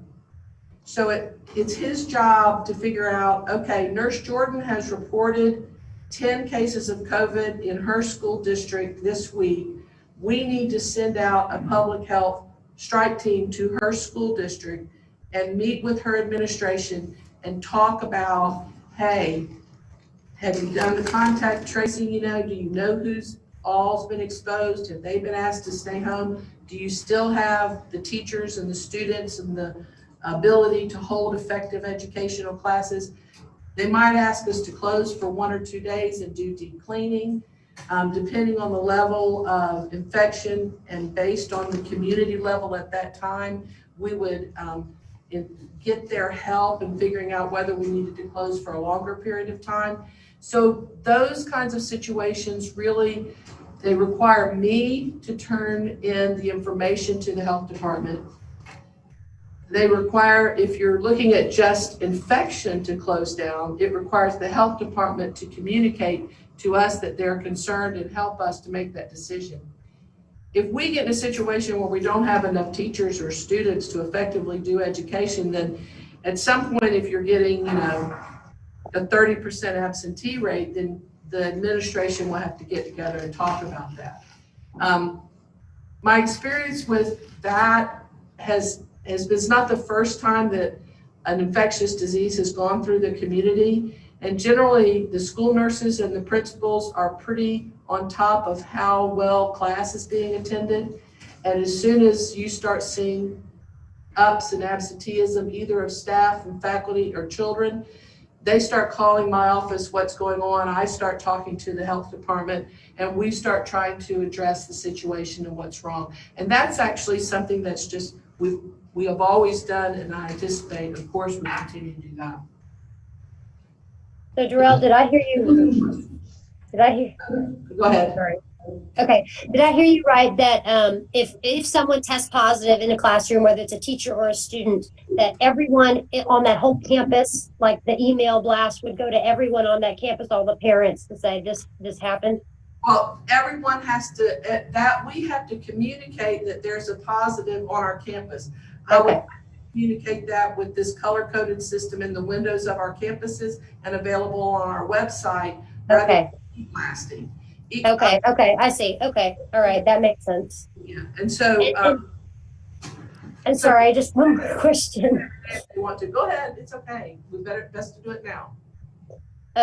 Do we have, so what you're saying is then it's really up to Hays County Health Department personnel and professionals to dictate to us when we would necessitate a closure based on the number of cases or the certain level of outbreak at our school. It's not something that we decide. No, we both can do that. Okay. Hays County would do it because of scientific health measures indicating some kind of community outbreak that had gotten out of control. They might need time, let's say 2 weeks, to do contact tracing if there had been a huge outbreak. Mm-hmm. The superintendent and the school board and whoever else is, could choose to close schools for 1 or 2 or 3 days for cleaning if they decided that's what they wanted to do. They could choose to close the school for longer if they felt like they didn't have the attendance rate or the number of teachers they needed to effectively do school. Normally, if you're worried about the health risk or the community health risk, you would seek the guidance of the Texas Department of Health in Hays County. If you're looking at an educational problem, you would seek the knowledge of the teacher people. Of course. So I guess my follow-up question to that is, if that is something that we as a district may decide to do based on certain criteria, has that been looked at all? Do we have any information on that from the mission? We've been talking about that. Roz and I have been talking about that, and we're still talking about it. It's actually very difficult to sort of see the future and look at what that would look like and where the pivot points would be. And quite frankly, what we've come up with is that if you get to a 20% absentee rate, which would be twice our normal absentee rate, then that would trigger, a task force meeting to talk about school. Not necessarily trigger a closing, but it would trigger a conversation. And I think 20% was the number we looked at. And then after that, every 5% an additional conversation, and that's part of her emergency management document. And Darrell and Roz has shared this information with me on numerous occasions. I cannot think of any incident that we would not follow through with closure, cleaning of the school, calling a special board meeting if needed, whatever that is. So daily communication with Roz and Darrell will definitely be an ongoing conversation throughout the year. Along these lines, we've talked a lot about PPE and how those tools will be used to help do our best to keep our people safe. How do we feel? You know, we basically have hand washing, hand sanitizer, mask. I understand that we have some thermometers. I understand that we have some what do you call it? The plexiglass barriers. Thank you. The barriers. Do we feel like we have enough of these basic supplies, and what other supplies do we need that we don't have that we wish we had, or just kind of a basic inventory, how we feel like we stand there if we were to open school day one as planned with kids in the school? You know, we've kind of, we talked through this from a very kind of science point of view. So when those NPIs, when we're talking about NPIs, we're talking about non-pharmaceutical interventions. You're talking about, we've covered screening, right? And we've covered how we're going to, we didn't talk about how we're going to contact trace and which kids we would send home, but we've got a plan for that. The nurses have all taken contact tracing help, and we're working with Dr. Price and we're working with Eric. So those things are happening as well in case we get to that question. But the next question is, okay, so the screening is to keep it out of the building. Okay, the next thing is that if it comes in the building, I come in and I'm infected, how are you going to keep it from leaving me and going to somewhere else? Well, the absolute best strategy for that is masks. And we've already agreed as a school district that we're going to follow the governor's ordinance on masks, which means that everybody who comes in the building that's over 10 years old is going to wear a mask when they're in the building, unless they are adequately social distanced and they can predict that they'll stay that way, right? So if I say to the staff, in fact, man, we're all learning, you know, but I've said to the staff, you know, to the admin staff that we've been working on, if you're moving, you're masking. You know, if you're up out of your chair and you're moving around, you got your mask on because you don't know who you're going to come around this corner and meet, right? But if you're sitting like you guys are now and you're 6 feet apart, you know, you could take your mask off as long as you stayed away from each other, right? Is that really the case in the executive order? The way I read it, it says masks are required in public spaces, period. When public, there's a comment about distancing in there. I'd have to read it again, Lori.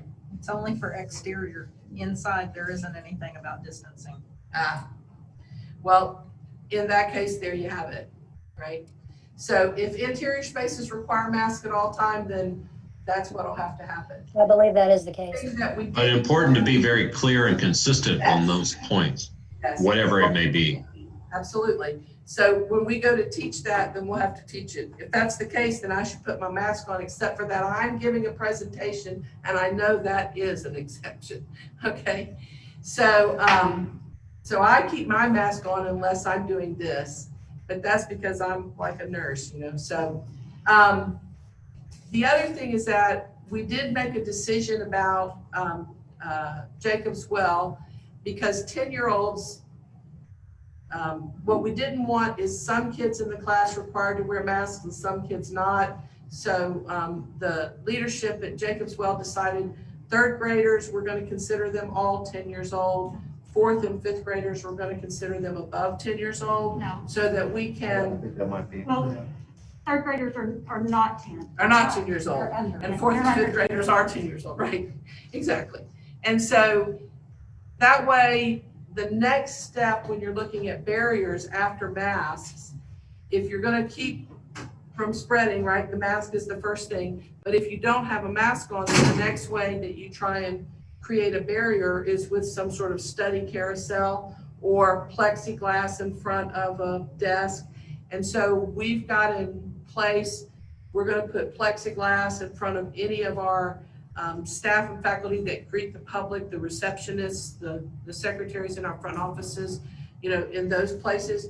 And then in our classrooms, particularly in 3rd grade and under, we're working at putting in those carousel type barriers for every other child, so that we'll be having, barriers at the desk, so that you have, limiting that, just the amount of COVID that is possible if you have a positive. The science on this is a little iffy, how sick, how many children actually even get the virus, when they get the virus, whether or not they spread it.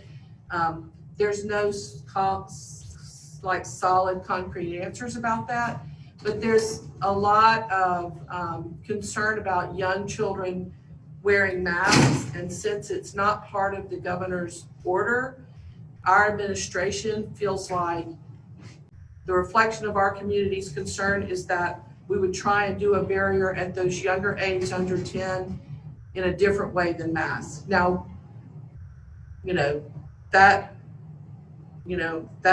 that's trying to address age appropriateness. Keep them from turning masks into slingshots, eating them, doing things that young children do. So, but with that in mind, then that says we put additional resources into those barriers. Those barriers will also be available, at some of the other schools and places where it's hard to distance kids, like even with your mask on, you really want to still continue to distance. And so in those places where, like computer labs and libraries, where it's difficult to distance kids, will still have barriers. In cafeterias during lunchtime, where people have their masks on, we're going to have designated seating, distancing them, so that you have that positive discipline thing of, hey, here's the spot, I know where to sit. Here's the spot, I know where to stand. So we're in the process of getting that sort of designated seating and designated standing areas allocated in our schools and classrooms.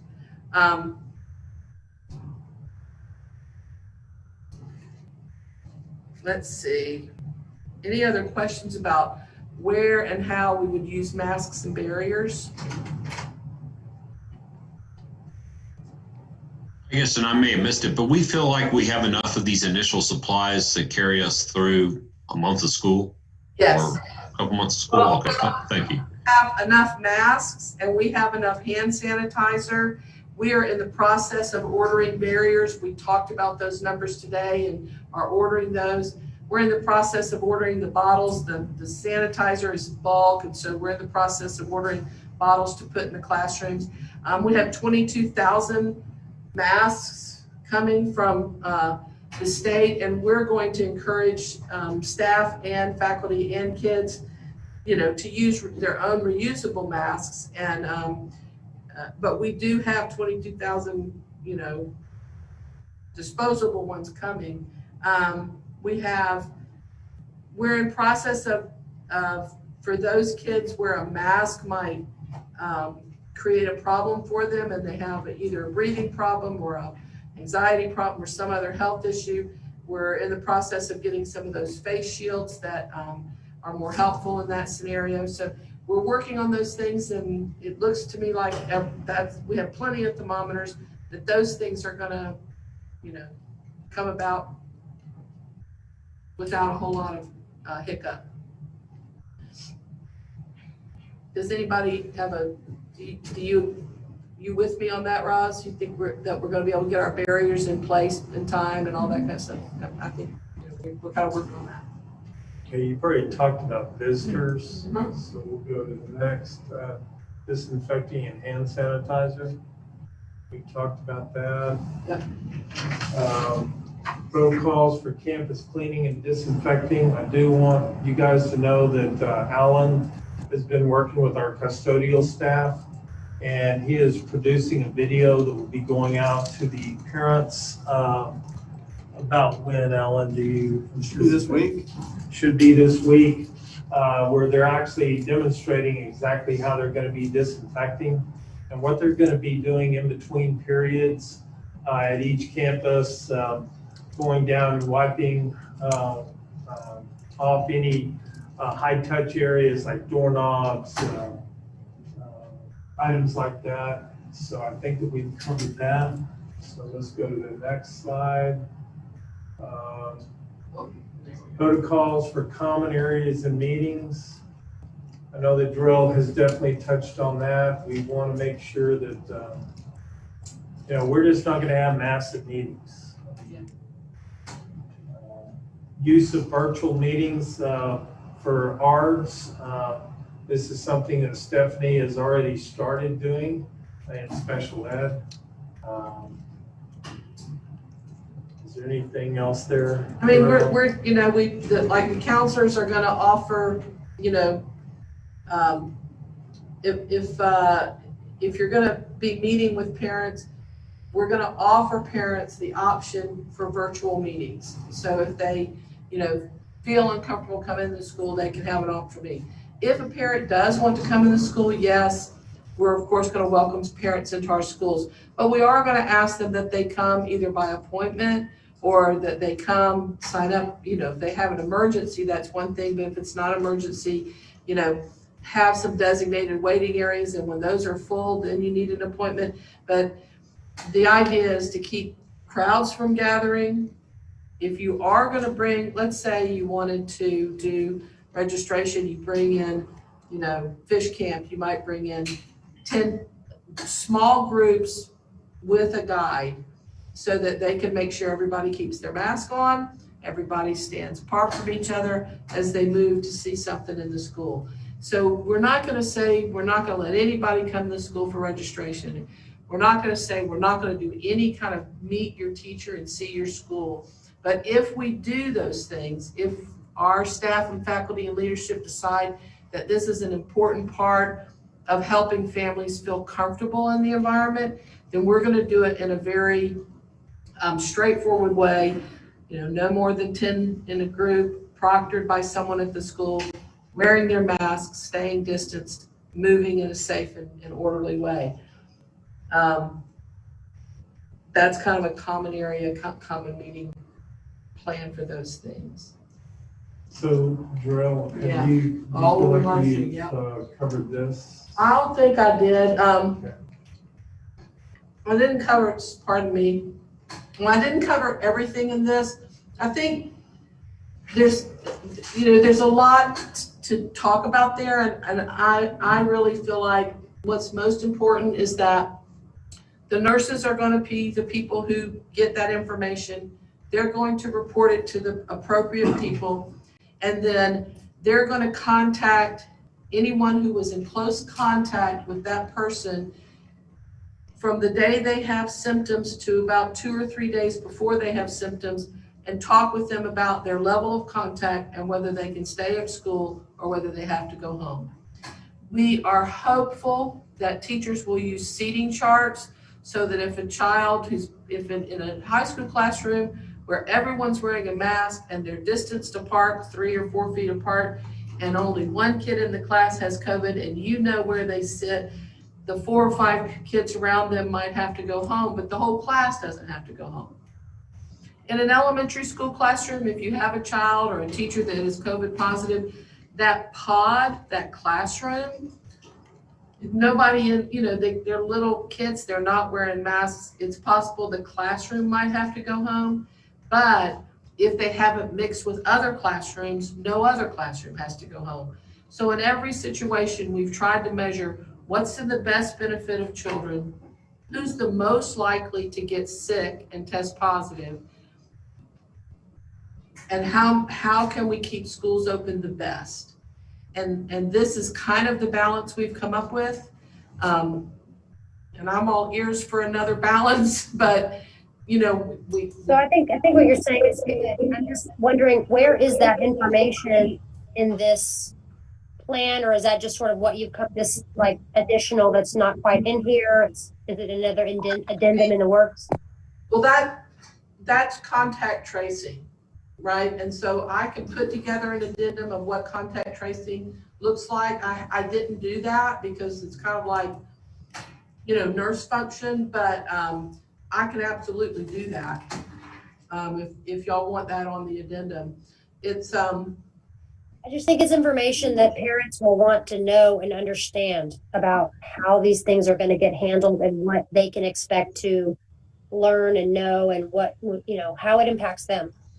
I think, look at the addendum that talks about reentry and sending people home, and see if I believe that I wrote that up and addressed it. I had a stressful week last week when I was preparing this document, and I can't remember what I said, but I think it addresses. And I'm sure it's conditional, but why wouldn't you make a requirement then of knowing where the students are in the classes of the teachers in order for you to have that data when some child is infected in that classroom?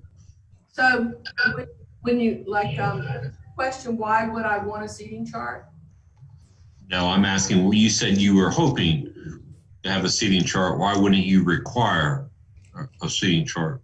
That makes a lot of sense to me. I was wondering maybe it wasn't practical or not, but why wouldn't that be a requirement? It is. I just haven't talked to the teachers about it yet, and I hesitate to anticipate, any objection they might have to that or not. I just haven't spoken to them about it yet. But so we have talked as an administrative team, and that is a directive from the principals to the teachers that we will definitely have seating charts. So I want to clarify that. We've already discussed that as an admin team, and so seating charts will be mandatory by each teacher. Well, it's not addressed in the appendices. I mean, there is something that says, whenever possible, students and staff will maintain consistent groupings of people to minimize spread of the virus. I mean, it's kind of implied there. So consistent grouping, seating chart. I mean, that's consistent with what is in the. I just wasn't sure I'm not the boss of the teachers, so I wasn't sure how to word that. I think that language is appropriate. Okay. I think it addresses the concern. We kind of gleaned over the campus visitors section, right? You think that we covered that? I'm just curious. There's nothing in there about substitute teachers. I'm wondering what you guys are thinking about and how you have considered how we will likely need substitutes, where those substitutes are going to be coming from, and the fact that they'll be bouncing from campus to campus and district to district and exposing and cross-exposing, and what kind of protocols or level of safety concern do you have about that, and what have you thought about how to address that? Substitutes need to follow the teacher protocol for whoever they are subbing for. So on that day, they will take their temperature, they will answer those questions, and it'll be documented. And then, Darrell, do you have anything to add to that? It's going to go through the visitors. So the staff and faculty comes directly to me. The substitutes, when they come onto campus, they'll go through point of entry. So they'll go through the front office and do their screening as a visitor in the front office. And that information will go directly to Ms. Simmons. And then she and I are sharing responsibility there, but we're a team. So we talk to each other all day, every day ad nauseum. And so she and I'll be working on those visitors. I don't know I think, if it's one or two substitutes, she'll be able to look at that quick as a rabbit and take care of it if there's any positive. If we have a lot of absences and and she's got 10 or 15, then she might send that data to me for me to evaluate. But we're going to do it at point of entry. Moving around to other districts, it's kind of like whether or not kids go to parties and people go to church and what they do outside of the school district.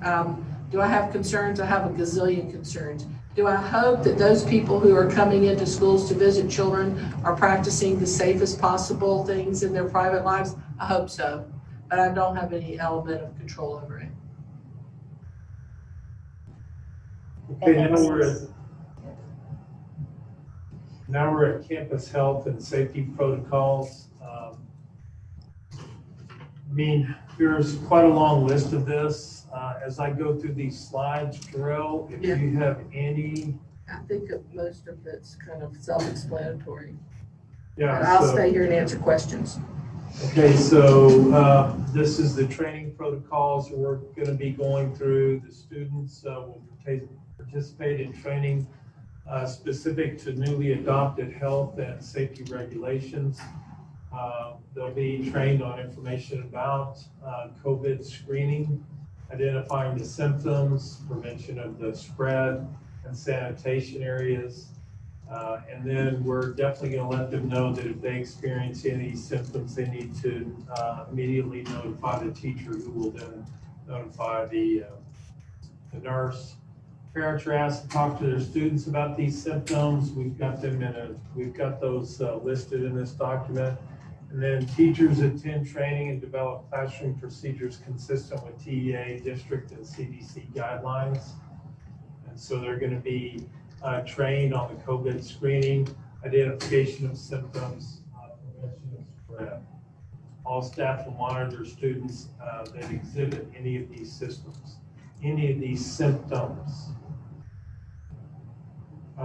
School arrival and dismissal. Arrival when possible, separate entrances will be utilized for car riders, bus riders, walkers, and daycares. So we've had extensive conversation with the admin team as to what, which doorways they'll be entering the building, and the monitoring that will take place with our teachers.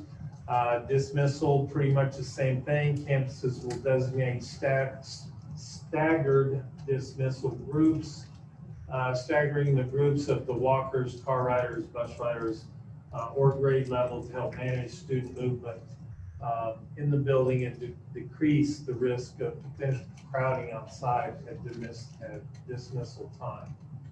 There will be sanitation stations outside also. Bus transportation. We have the following guidelines for parents. We require that all of our drivers and students, you'll see the italicized last paragraph there in the second paragraph, we are requiring all our drivers and students 10 and older to wear masks while on the bus. Parents need to notify WISD Transportation if their child has a medical waiver for face mask usage. We'll practice social distancing the best that we can on loading and unloading procedures. We have a morning bus boarding procedure that needs to be followed. We'll have seating charts on the bus. We'll be loading the bus from the back to the forward. We will have. Wait. Yes, sir. Dwayne, may I ask a question I'm not aware of? Typically, are our buses full in the morning once they make their route and start heading back to school?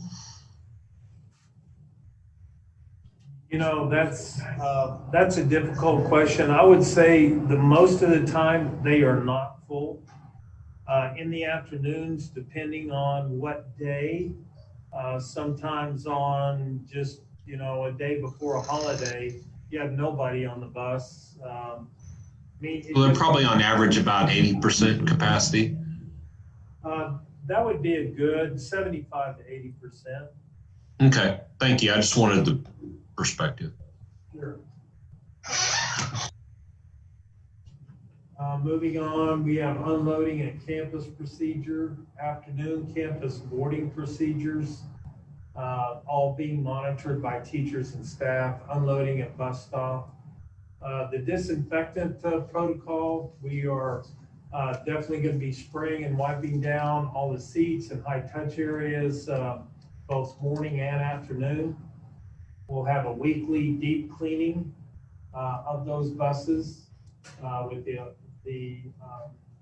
electrostatic spraying of the interior on a daily basis. Wow, this delay thing is crazy. Help me out here. Okay. No, I'm not doing that. You're doing that right there. Right there. Bus arrival, dismissal, we just go through every single scenario that we possibly could think of with bus riders. We did the same thing with car riders, students exiting the car, watching the social distancing throughout that area. Parents should follow pickup protocols, which is within this document and will be probably different at each campus, but regarding how to pick their children up and where, and the importance of not congregating in large groups. Assigned staff to supervise student arrival, and then assign staff for student dismissal. Oh, this thing. Cafeteria, breakfast, and lunch. This is something we've already covered in our large area. We wanted to be a little more specific about lunches. I know that we've added an additional lunch at the high school. The junior high is encouraging outdoor lunch in areas. And I know that we're thankful that Jacobswell and the primary both have room in each cafeteria to really stagger those lunches. So we're making sure that we're following those protocols. Hey, Dwayne, to better accommodate that, have we looked at purchasing some additional picnic tables, especially I like the junior high and the high school, for placement outside so that they can have lunch outside? Yes, that has been mentioned. And I first of all asked our maintenance staff, but we're going to get some prices and try to figure out how many and where they're going to be placed. Greg, have you? I've talked to Roz about it. Okay. That's as far as we got. We were trying to figure out. Roz, how far did you get on that? One of the things that was said about picnic benches is, does one bench, can you only place 2 kids, one at each corner? And then what would the cost of that be? Anyway, we're definitely looking into that. Let me just say. I mean, if the kids are going to be sitting, grouping in little quote unquote lunch pods or something like that, I mean, are you going to require that kids? You're not going to require kids to sit 6 feet apart from every single other person at lunch necessarily, or are you? Or are you going to say, okay, this is your lunch table and these are the 4 people that you have here and that's every day. So that's, as much as we're going to limit exposure at during lunch. Give everything the utmost priority.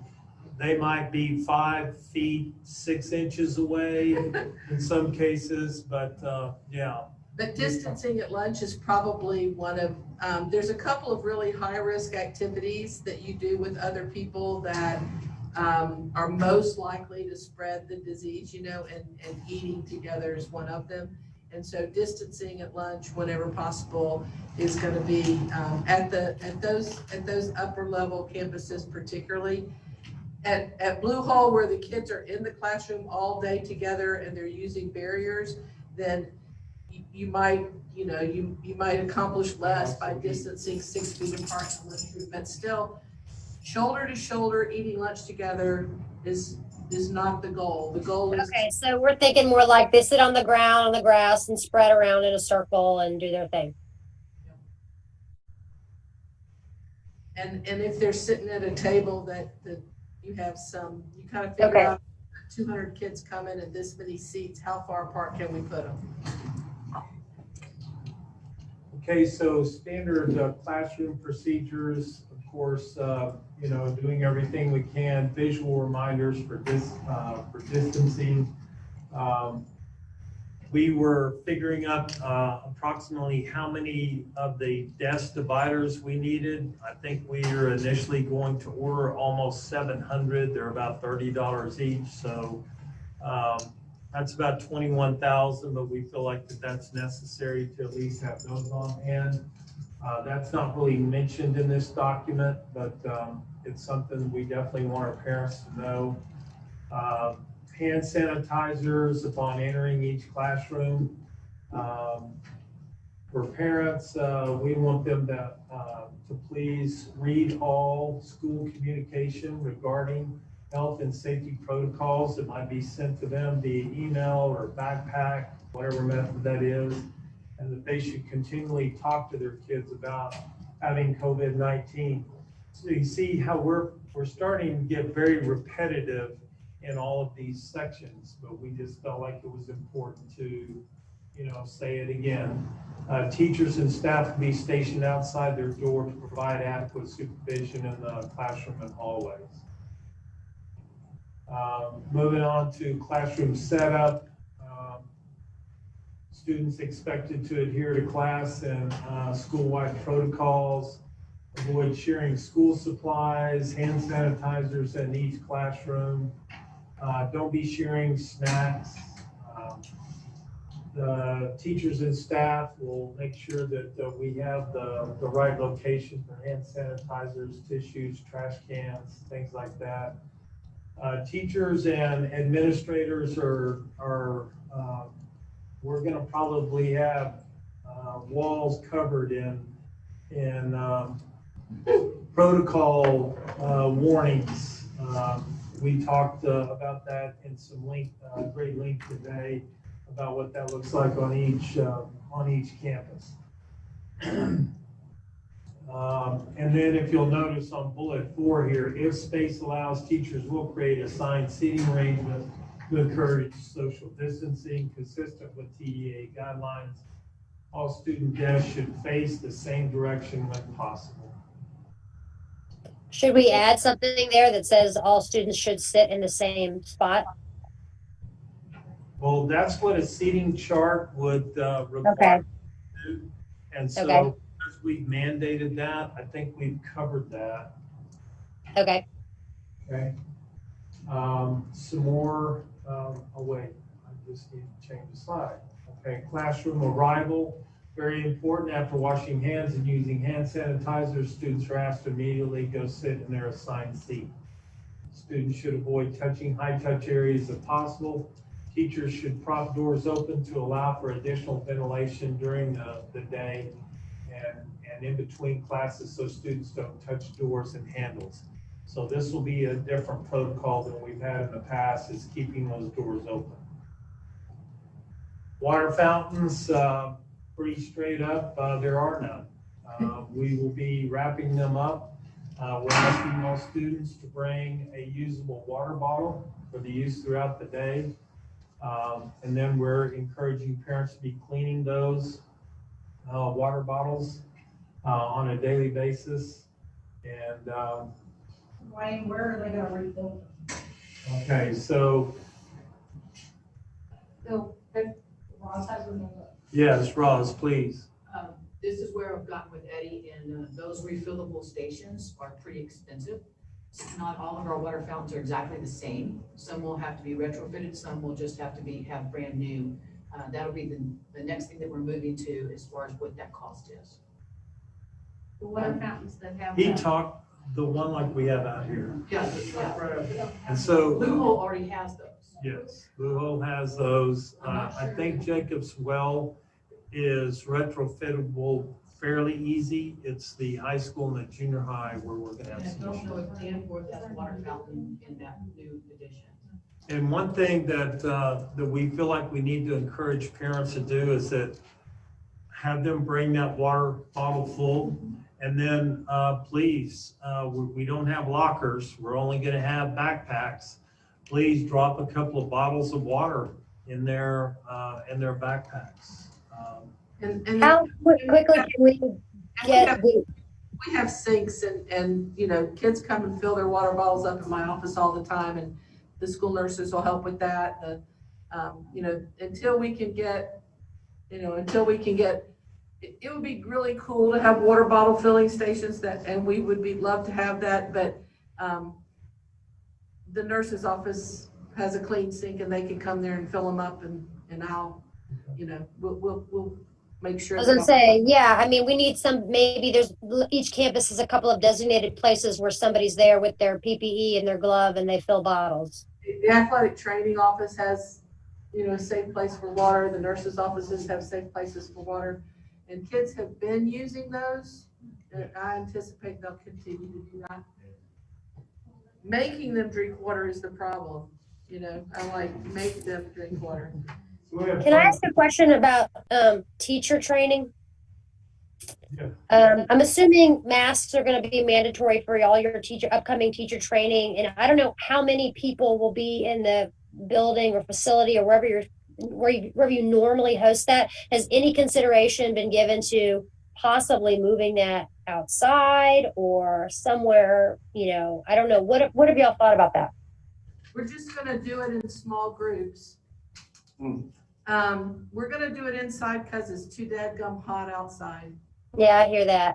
And I mean, in Seattle, they're all doing it outside, you know, sounds great. My sister's loving it. But I think we're gonna do it inside, but we've already talked about doing it in small groups. Okay. They'll move through maybe, you know, the school nurses will be doing a lot of hand washing and that kind of training. And like what we've done before when the school nurses, we like to work with small groups. So we've kind of gotten in the habit of doing that at the beginning of every year anyway.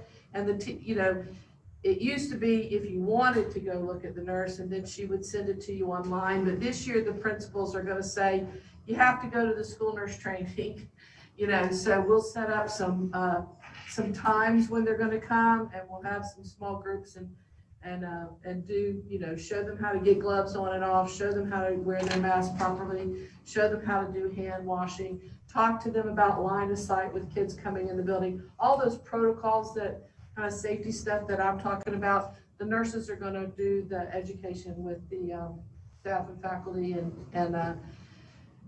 you know, if y'all give me my two good, wonderful, fabulous nurse candidates tonight. So what about convocation? Okay, we're not planning on convocation. We're not planning on large groups. Okay. During the beginning of the school year. Or you could do a Zoom convocation of sorts. Yeah, so we've got Dr. Sines that is doing several sessions for us for more or less convocation. That will be probably done mainly by Dr. Sines. we're Zooming. Yes, via Zoom. We're Zooming. Okay, good. So moving to recess and playground and outdoor play, students and staff will be required to wash their hands, put hand sanitizer before entering the playground and exiting the playground. And then during the classroom time, there will be brain breaks and mask breaks will be implemented as needed. Elementary specialized classroom areas, music, PE, art, library. We're going through all of those protocols with the teachers on each campus, specifically the elementary. So the guidelines are there. How do y'all envision? I'm having a hard time envisioning how we do band programs safely indoors. Can y'all shed some light on that? They've actually been doing great. They at the beginning when UIL, when they were having band camp, they actually went through their space and like mapped it out and put them 6 feet apart, everybody wearing masks. When they're using instruments that they blow through, they're only going to do the blowing through instruments outside. So inside percussion, outside horns. And when they're blowing instruments, they're 10 feet apart. What are they going to do for a fall marching show? I think that Mr. Weinbrenner is, you know, kind of well, I think waiting that, for Jason, help did with he Did he make a Well. comment to you about, you know, what he's going to be doing, say that we can have football? I mean, are they going to prepare a show? What is he? I'm still waiting to see what participation looks like. All the other directors kind of putting their shows together as if they're going to have one, but know that if participation is not good enough, or if UIL makes a determination as to what it's all going to look like, they can put it on the shelf and use it next year. And then, because in some places they've already gone to more like a show tunes band, you know, just where they sit in the bleachers and play, and if they're allowed to participate. Okay. So if that's the case, and then this is to Will's point earlier, if we know for sure our band kids have to go outside, perhaps we need to erect and quickly some kind of shade structure to accommodate that, or some kind of tarp or something, or a couple of them. I don't know. I'm just throwing it out there. I will guarantee you that the band boosters have already got this planned out. Okay. I'll touch base with John on that, and we'll assist. I hadn't thought of that, but yeah. The summer. So Yeah. he actually preps them. We do that every year. Yeah, there's nothing new. Yeah, this is not the first for them. So athletics has been talked about an awful lot. We're finished with our summer strength and conditioning activities. We were expecting UIL to come out with some kind of a statement today. Their statement was pretty much, we're on hold and we'll let the superintendents know. And that's about it. So we're still on hold as far as that goes. But there are protocols here that, following, just disinfecting of equipment and watering and all those different things that we've already mentioned in other areas. Can you tell me where the statement came from? I heard people saying that if you don't come to in school, you can't go to practice, you can't. I mean, where did all that come from? I'm not sure, because UIL put out a statement that said that school districts have the option that, but they would allow all face-to-face, synchronous and asynchronous students to participate, and that it would be up to Individual districts. Yeah, the individual And districts. Fredericksburg is not allowing theirs. They have to be in person to participate. Well, I've had a lot of people call me or email me and say, well, how come my students can't work out? I don't even know it's the first time I've heard of it. We haven't said anything. I don't think Yeah. we've We denied haven't said a them. word. We haven't denied any kid. No, it actually says in here they will be allowed to. Right. Page 30.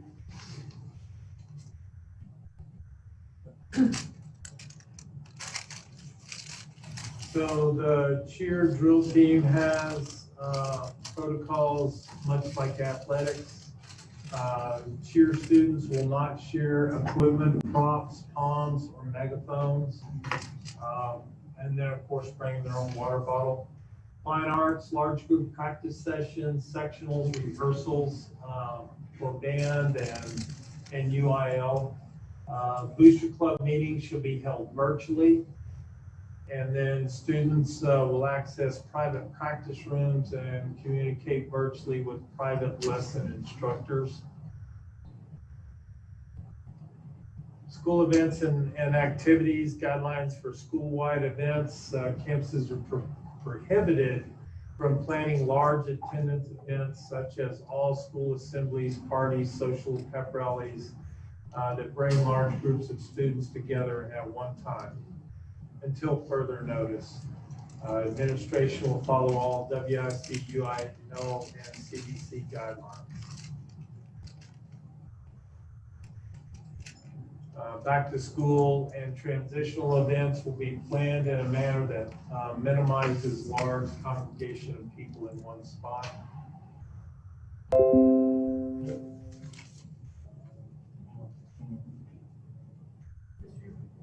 Reese, yes, ma'am. Talk to them about the pathway to compliance, like going to the nurse. No, I haven't. Should I do that? Yeah, go ahead. So one of the other things that it's in here, I don't know how we skipped it, but when we were talking about the protocols we're putting in place, whether it's a mask or hand sanitizing or sitting at a barrier or in the right place in cafeteria, all of those safety protocols that we're going to be teaching kids and training kids and helping them to understand. If they struggle with complying with one of those things, the first step is that they'll be referred to the nurse to make sure that the reason they're not complying is not related to their health, or if it is, that we put in place an appropriate accommodation. If you're struggling to breathe with your mask, then we're going to get you a face shield. If if you need your face shield disinfected or cleaned, we're gonna make arrangements for that. If that's not sufficient, you've got a different kind of problem, and we exhaust everything we can do to help you, then we put you, maybe put a barrier in your classroom and everybody else changes classes and then you change class after they're all gone so that you're not exposing kids in the hallways. So we're going to start with, I call it compliance compassion. We're going to work to help kids to understand why and also help us understand why they're struggling and just do the things that we normally do to help children. Put a nursing care plan in place, communicate it to the teachers, do those things. If at some point, children sometimes just say no. If a child just says no because they just don't want to, we've done everything we can to work around that, then at that point, they would be referred to the assistant principal or whatever they do, and that's I think a level 1 or something. So I think, I appreciate you bringing this specifically up, Darrell. I mean, I think that we may need to, I know we adopted the code of conduct. It's pretty basic as it always is, but we may need to, and I would actually, like to request that maybe there is an addendum to that is brought to the August meeting that deals specifically with COVID related questions and issues. And if you can call it compassionate compliance or whatever you want to call it, but that there are consistent rules and they're written down and that everyone has to follow them so that, it's not a case by case basis of, I'm gonna let this kid off and this one's getting, in trouble.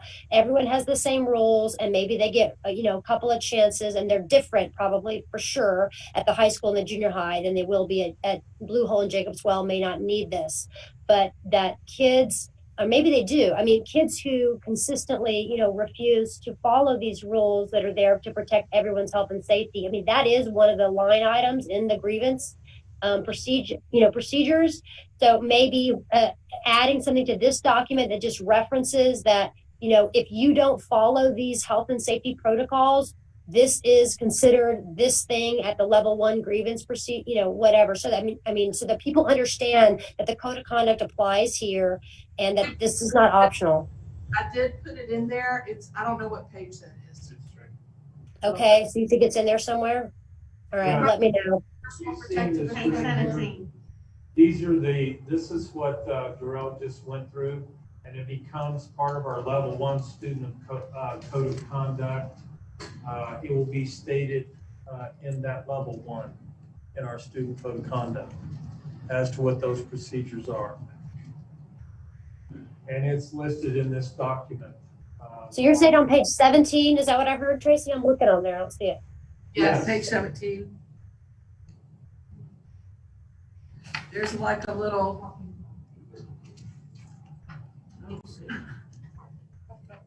yeah, where? Where is it? I don't see it. It's under protocols for personal protective equipment. Oh. Okay, that's not page 17. 16 of the newest. Okay, there it is. Okay, let's see. And 1, 2, 3, 4, the 5th bullet, the 3 bullets underneath bullet number 5. Okay, so is that a teacher would say to a child, just like you would any other child, hey, sweetheart, put your mask on, you assume they're just learning and they forgot.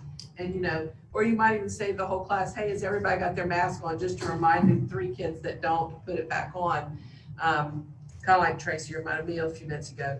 So, that learning thing we're going to do together. But if they say, I'm not going to put it on because I have a problem with it, then the next person they're going to see is the campus nurse. And we'll try with a nursing care plan, or we'll try with education and encouragement and inspiration. And we'll try if they need to move on to 504 special ed if it's something that needs that. And then if we really can't work through that with the individual child on an individual plan to take care of their health, if it really is just an I don't want to and I'm not going to and you can't make me, then that really does go to the assistant principal and becomes a level 1. And I don't know what that means, level 1, but they do, Yeah, level 1. And then if they, to me, it's sort of an issue, like if there's still like this level of noncompliance, then there are obviously online alternatives for those people, I perhaps. think there's like a process that level one like escalates if they keep repeating it and stuff like that. Is that right? Yes. Policy people, yeah. Yeah. Okay, thank you. Okay, so we also address hallway and lockers, and we've already discussed lockers. Hallways will be addressed directionally with traffic flow. That already exists at the elementaries, so at the secondary level, we'll be doing the same thing. Like I said in the previously, our teachers will be standing outside the door to make sure that our kids aren't congregating. Visual markers will be developed to help students maintain their physical distance. Students should immediately report to their next class and not congregate in the hallway. So we have specific protocols for those. Now we start with these appendix that are addressed within the document. Our appendix A is our screening procedures. We've already discussed these. Is there any that we've missed? I think, the discussions we've had, we've touched on most of what's in the appendices. I don't know that we need to go back through them again. So here's Appendix B. These are the screening questions. And then we have Appendix C, notification of COVID on campus and in the building, and we've covered that. And I believe that's our last slide. Thank you all very much for this presentation. All the hard work and effort there and in a short period of time, and we really appreciate it. Dwayne, I think you were going to maybe yes, at this time, give your administrators an opportunity to talk with us. So I would like for each administrator, and I know that Suanna's going to be talking on behalf of Dara because Dara had to be gone for a family. So if we could start with Suanna, I would like for each administrator to address our recommendations to you for the start of school on August the 19th. So Suanna, if you'll go ahead and start. So first of all, I'm going to start with Jacobswell, but first of all, I want to thank you for entrusting me with the leadership of Jacobswell. I'm very excited to be there. It is an honor. So I've been visiting with my teachers one-on-one. I've sent out surveys to them, and there are concerns, but I've really only had one teacher who has expressed extra concern about returning to school, and she was comfortable with some extra desk shields in her class, and she was happy. Jacobswell is in a very unique situation because, as Darrell mentioned, our fifth graders are 10 and will be wearing masks. Our third graders are 8, turning 9, and will not be required to wear masks. And our fourth graders are 9, turning 10. So we have a very unique situation on our campus. Science has told us that young children are being affected by COVID at a much lower rate and that they are much less likely to spread the disease than other age groups. And so I've asked for 100 desk shields so that students without masks are protected. I've also ordered breakaway lanyards so that everyone can wear a mask on their lanyard, and that's going to help with mask loss, and also that they will be able to just put it on, and we can, as little kids, lose everything. And so no matter what age, everyone will have a lanyard for their mask.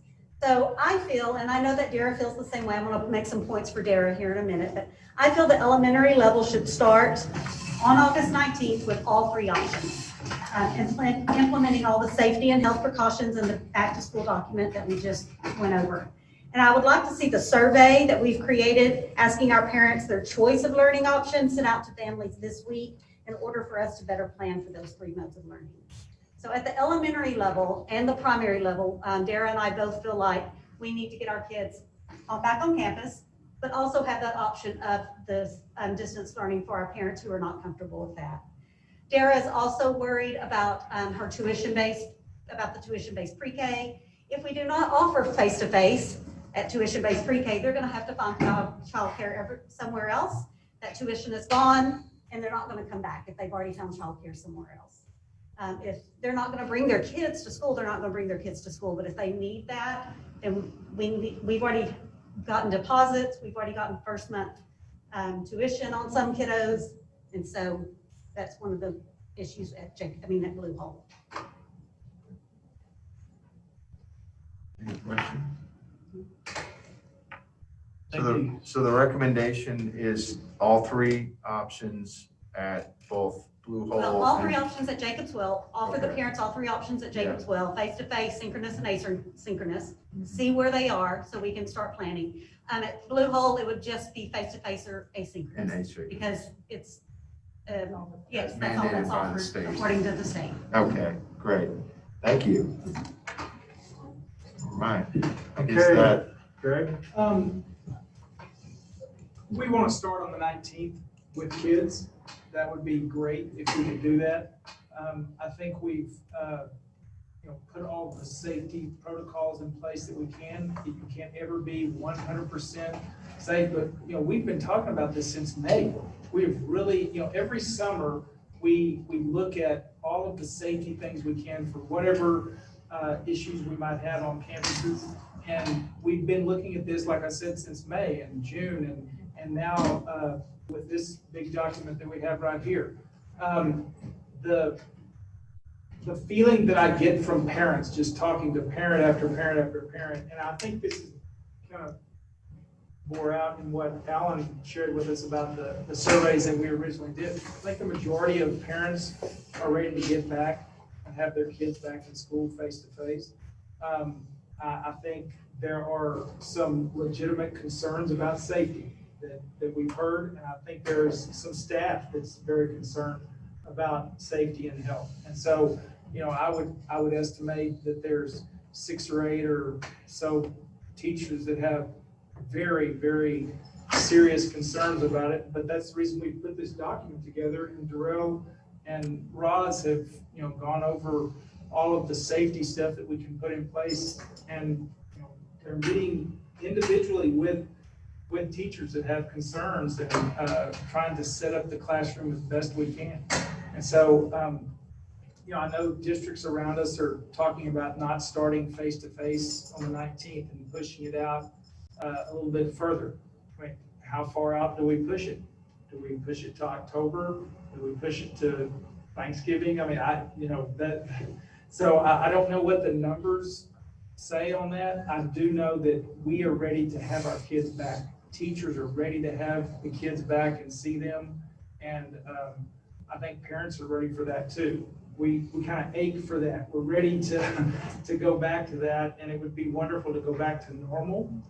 I know we can't go back to normal anytime soon, so the best we can do is put a lot of great safety measures in place and try our level best to go back.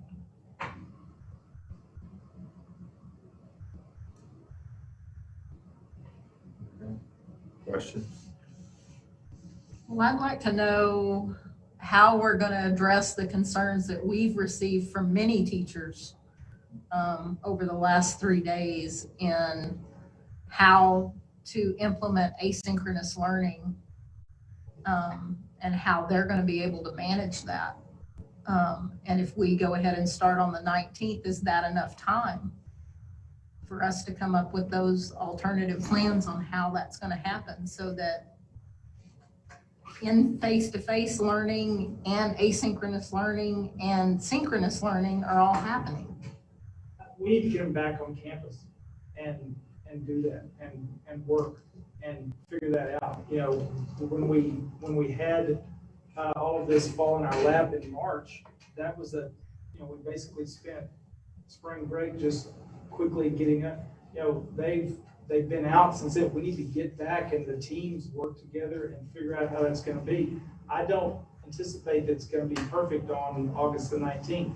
It won't be perfect on September the 8th if that's what we chose, or any other day. But the best we can do is get them together. They are smart and brilliant, and they will figure out the best path forward. And it'll be a process. There's no way it's going to be this pie in the sky perfect thing right there in that first week. But we'll get there when we give these teachers are wonderful. And if we give them, and it's hard, it's easy for me to say, oh, we'll just snap to it, but it's going to be difficult. But when they get to work together in groups, I think they'll come up with something that's going to work. Greg, I think what I hear from the teachers is they just want to know that we support them and we're not going to work them to death, that we're going to work with them and help them make this process work. So I think that's what they really want to hear from us and you guys, so. And I agree. So your recommendation to the group is to Start in person, if at all in possible. person. In person. On August 19th. Do you see any advantage to holding off on the in-person instruction until September 8th? I think Either it does. from, I think it does. It speaks to what Tracy's talking about. It gives the teachers more time. And they need every bit of that time, yes. It also is the opinion of the public health officials at this point. Their inclination is to recommend that. I'm sorry, I didn't hear that, Tracy. What was that last bit? That was Darrell, but she Oh, said, sorry. that's okay. She said that the public health officials, that would be their recommendation as well, is to wait until September 8th. Okay. For what? I mean, I feel like other districts are considering that tonight, and some may already have taken action on that. I mean, I think that, I guess we gave this document to our teachers and started this conversation with them, and they had a really very limited, maybe day-long window to reply back with comments on all of this. And some of them have taken, us up on that. That wasn't really a lot of time, in my opinion. And we haven't circulated this to our parents at all as well. But I just feel like we did get a lot of valuable feedback from our teachers, and some edits to this document were made because of that, and some considerations for things, on the ground, real life realities for teachers that I think are worth at least hearing, and then vetting, and making sure we've really thought about this from all angles before we, make any decisions on that. So I do want you to know that I met with a group of teachers today, and one teacher had several questions from other people on their staff. Greg, I have to admit, I told them that your recommendation was probably going to be remote, so I apologize, because whenever we left our meeting was to start remote and then go to face-to-face, so I apologize for that. I have no problem with that. Yeah. I'm basing that 19th on, I think we need kids back. Yeah. No, I totally get it. Parents want back, and I think the teachers want them back. I'm okay with remote learning on September 8th. I'm just saying if. You mean on August 19th? Remote learning on the 19th, and then face-to-face on the 8th. And so there were some very good questions asked, and I was very honest and upfront, and I kept stressing flexibility. I kept stressing that, what we know today could be very different as to what we know on August 19th. And so to be prepared, they were relieved to know that we were definitely considering remote learning. They felt like that would get them back in the swing of things.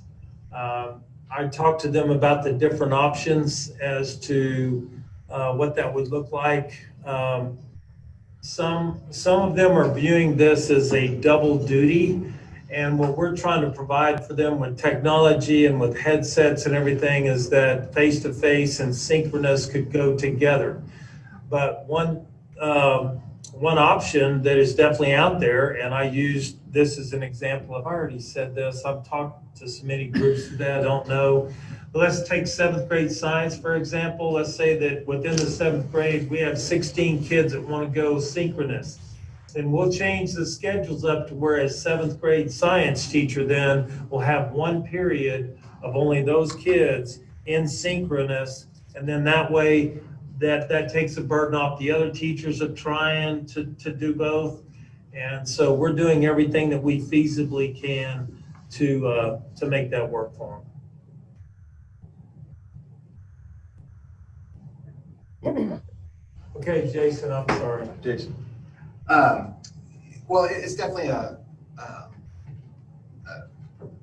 hard topic to address in a lot of ways, and the high school presents.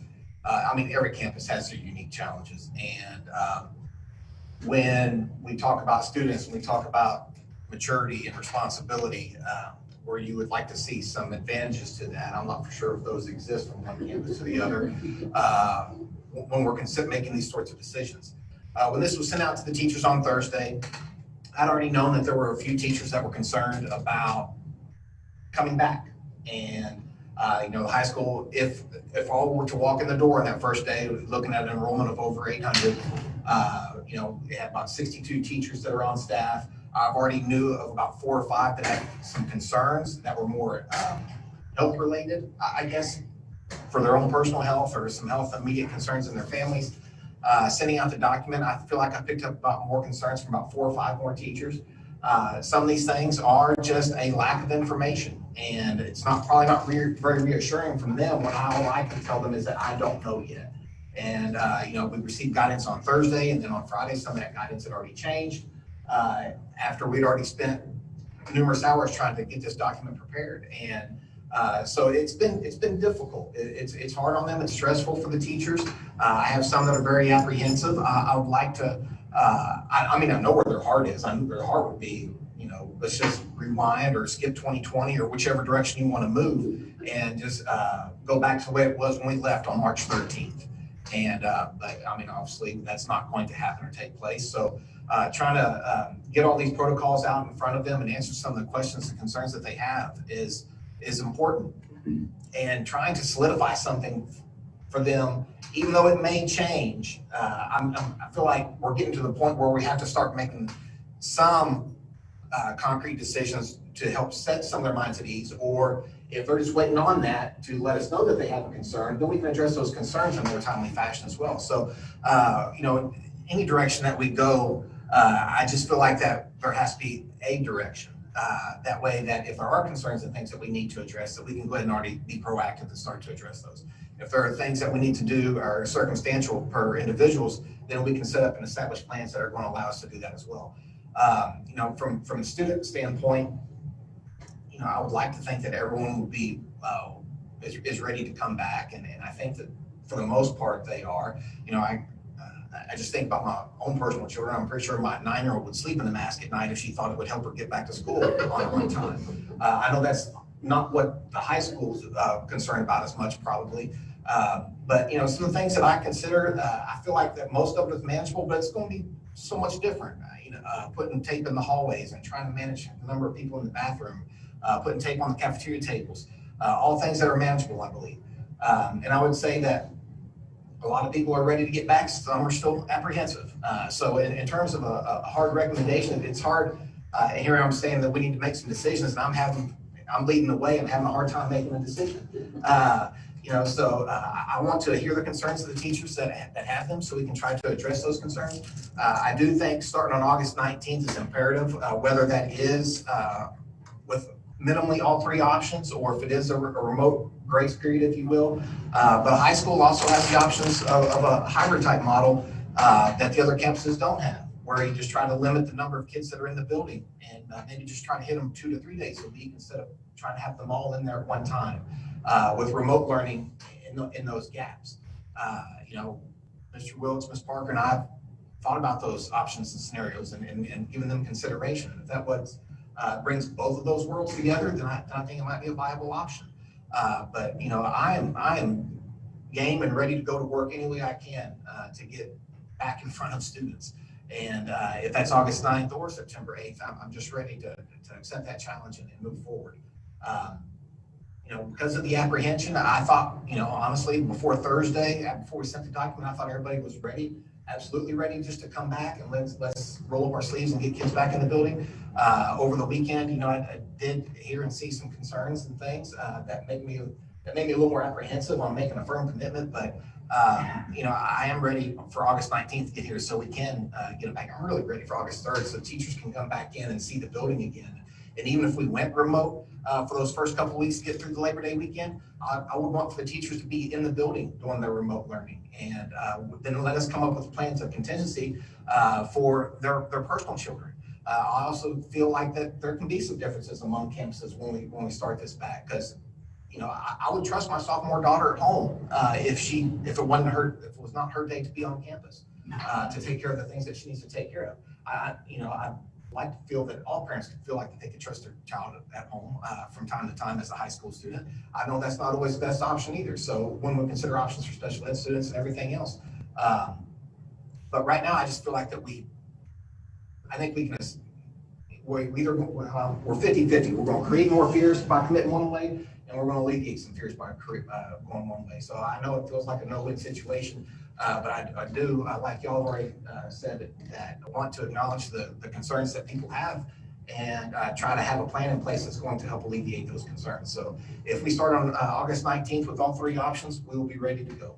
And we're going to be ready to go for the people that want to be there. The beauty of this is the people that don't want to be there don't have to be in that regard. The people that we have to, we're going to worry about all of them, but making a plan for the teachers that aren't comfortable being there is the thing that I'm still struggling with. And in terms of what does it look like for someone that might be manning the testing center or someone that's working with it. Because the high school is unique in that chances with all the different offerings that we have, it's not going to be necessarily putting our best foot forward if we have someone that's in charge of something that they really don't have an expertise in.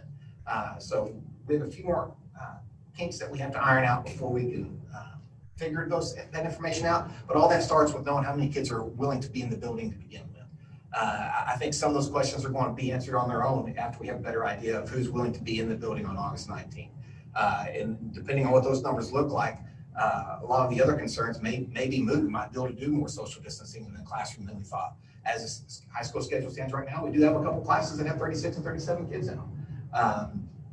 And the counselors have been working feverishly to try to move people's schedules around, but all that's driven by student choice. And we've done such a good job of giving our students so many choices that sometimes you create sections of 37 when there's only one section of one course, and that's what those kids want. So I've talked a lot around it, but I'm comfortable trying to work with our teachers to help them be comfortable with an August 19th start. But I am certainly not opposed to easing into that transition with a hybrid model potentially, or even just for the secondaries, even potentially going to an after Labor Day type start.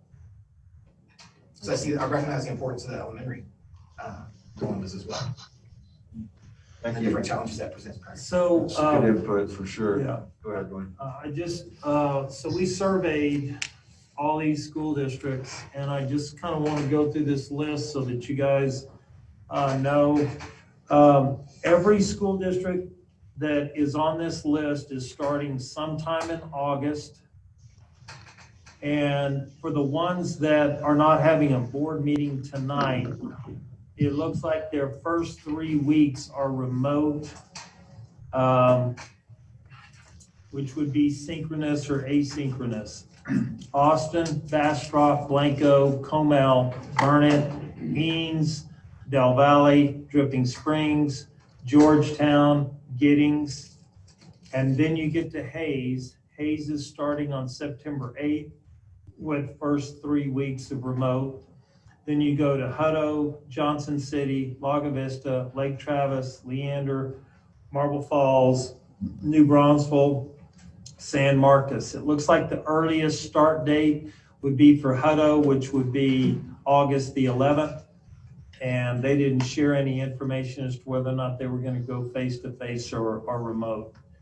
So I feel like with all of our discussions that we've had over the last weeks, and I know that it's putting a lot of pressure on the principals, I would like to recommend that we do start on August the 19th, and that the grades K through 5 be face-to-face, and that grades 6 through 12 be synchronous until September the 8th. And then we have all 3 options at the secondary level. We'll say that last part, Dwayne. I don't understand all. You're saying start the Junior high and high school would start online. Online for a certain period of time, and then the elementary kids go to school August 19th, face to face, if they have that option. Yes, sir. I think there are 2 things to consider. One that's in our control and one that isn't. Are we prepared internally? All the things we've been talking about, all the other things. And then the other piece is really all the public health officials, and there's some people in there that have been working with the jurisdictions every day. I mean, their decisions are basically being made off hospitalization rates. at the end of the day.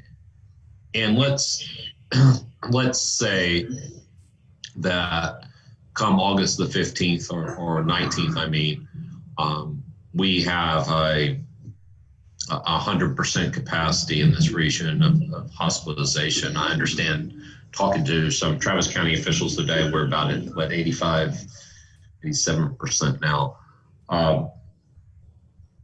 That's another piece of this equation to consider, isn't it? I mean, frankly, those jurisdictions should be making those decisions, but it sounds like they're kind of laissez-faire about it. So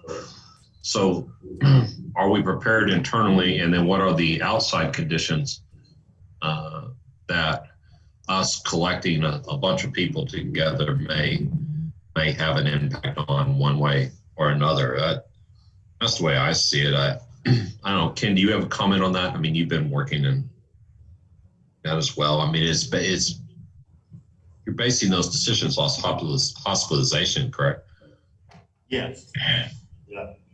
But what I'm hearing from emergency room doctors, I've talked to 2 of them now, and they are almost adamant that we start school because they're seeing consequences that we don't really talk about, that we don't see in the news, that child abuse is way up. And lots of things are going on with children that we don't see.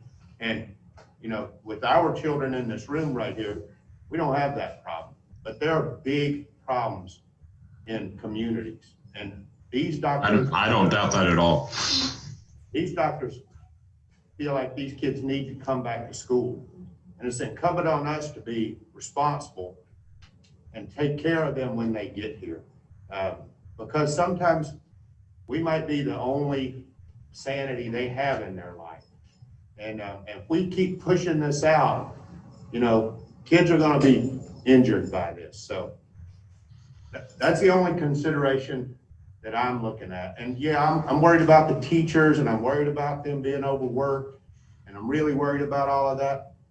But I'm really worried about kids in our community that are not doing well, and they need to come back to school. They need a safe place to be. So. Well, also along the recommendation, as I understand it, one issue that would be that would help to resolve is the 2-income families that have young kids that they can't leave at home.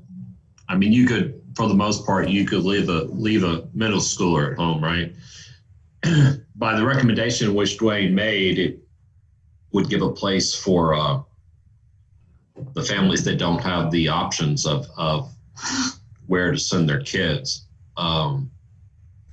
Those young kids would have a place to come to normal school. Am I following that correctly? Yeah. One thing that I would like to just make a statement, and the principals have heard me kind of preach on this. I really think that the sooner we get face-to-face is very, very important for so many different reasons. And so I have changed my own opinion, and they can attest to this, seriously, over the last, this was a long weekend listening to a lot of teachers. And then my meeting this afternoon, which I felt like was pretty productive, and just hearing their concerns. And most of these teachers were at the secondary level. And so starting remote and getting them back in the swing of things, synchronous learning, I think is going to be probably the most chosen of the options for this short period of time. I think getting the kids back in the swing of things, I think it's going to make the kids want to come back to school, because that's all I've heard. I have not heard one kid, and I've seen many that say that they do not want to come back to school. Yeah, that's definitely not the issue. The kids want to go back, and the parents want them to go back. The question is, how do we do it the right way? And it's like I told our teachers today, let's say that the first 6 days let's say it's already September 8th, and the first 6 days we find a better method of doing something they go to their administrator and they say, hey, listen, you know, we synchronous and face-to-face, we've kind of got an idea. I can guarantee you our administrators will listen to it. They'll you know, hash it out with them. Decisions will be made, and I think wiser decisions will be made as we go forward. We're in new territory, but if we sit around and what if and continue this what if, and our kids are not in school, I think what Ken said is so, I mean, is just so true. And I'm seeing and hearing more and more of this across Hays County and in our community. If I may, I really appreciate what Ken said. It is good for our kids to be in school. And I can remember the onset of COVID running into a lieutenant at the sheriff's department. And I said, how's it going? And he just cited the statistics, rising statistics of domestic abuse and suicide rates and et cetera, that's happening in Hays County. And obviously that concerned me and concerns any logical, sane person. I see in this room our lead principals as people who are going to do everything that they can to support the teachers. And as Tracy mentioned, and we've all heard as school board members from our teachers, that we are concerned about them. At the same time, I see our teachers as the culture bearers of this district. And they're the ones that hold the Texan spirit. They're the ones that will rise to the occasion. They did that in March. They did that in the flood of 15, and they'll do it again. And I think as long as the teachers understand from their key administrator, their principal, their assistant principal, that we can work things out. We can talk on a daily basis. We can work on this together and make this happen. I think we're going to be successful. I think a delayed start at 2 campuses is going to be confusing. I think for a family unit that has kids at 2 or 3 different campuses, it's going to be a challenge. So I think people starting, the kids starting, the teachers starting on August 19th is something we should really wrestle with. It makes sense. Principals are telling us we can make a go of this. Sanitation staff has been working hard. That's my thoughts at this point.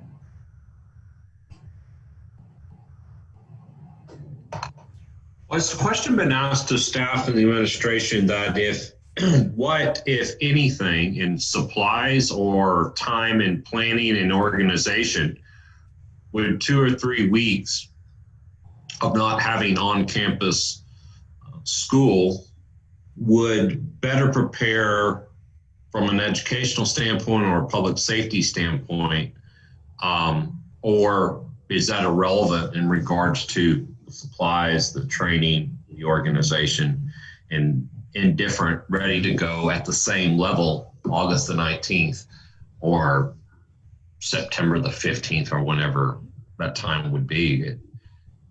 You might feel comfortable answering that? Yeah, we've had several of those conversations. In fact, we had those conversations today. And, you know, it's like Greg and Jason said, they're ready for whatever. I think that whenever we left our meeting, well, I don't think this is, you know, was my understanding is that we were going to do the face-to-face with pre-K through 5, and then secondary was going to be remote. And then I had that meeting with teachers and listened to their concerns. They were a little relieved in that they felt like that this would give them time to better prepare moving forward. But I don't want to take away what Jason and Greg have said, because it's so critical. I just think that we're missing out on so many things. The kids are missing out on so many things face to face. They really are. I remember graduation, trying to prepare for graduation. it didn't matter where you had graduation. We could have had it out in the parking lot of a large venue. They just wanted to be together. And I think that right there is so huge. And it's telling you that, you know, they're getting stir crazy. So Totally. So when's that second survey supposed to go out? immediately, I was hoping to get approval for this document to be sent to parents. Alan and I are either going to prepare tonight an email. I know that we talked about that, getting that out. We need parents to really tell us, what do you want to start with? And then let them know that they have that one-time option to make a change. Because without numbers, it's like I was telling the teachers today during our meeting, without those numbers, it's very, very difficult to plan.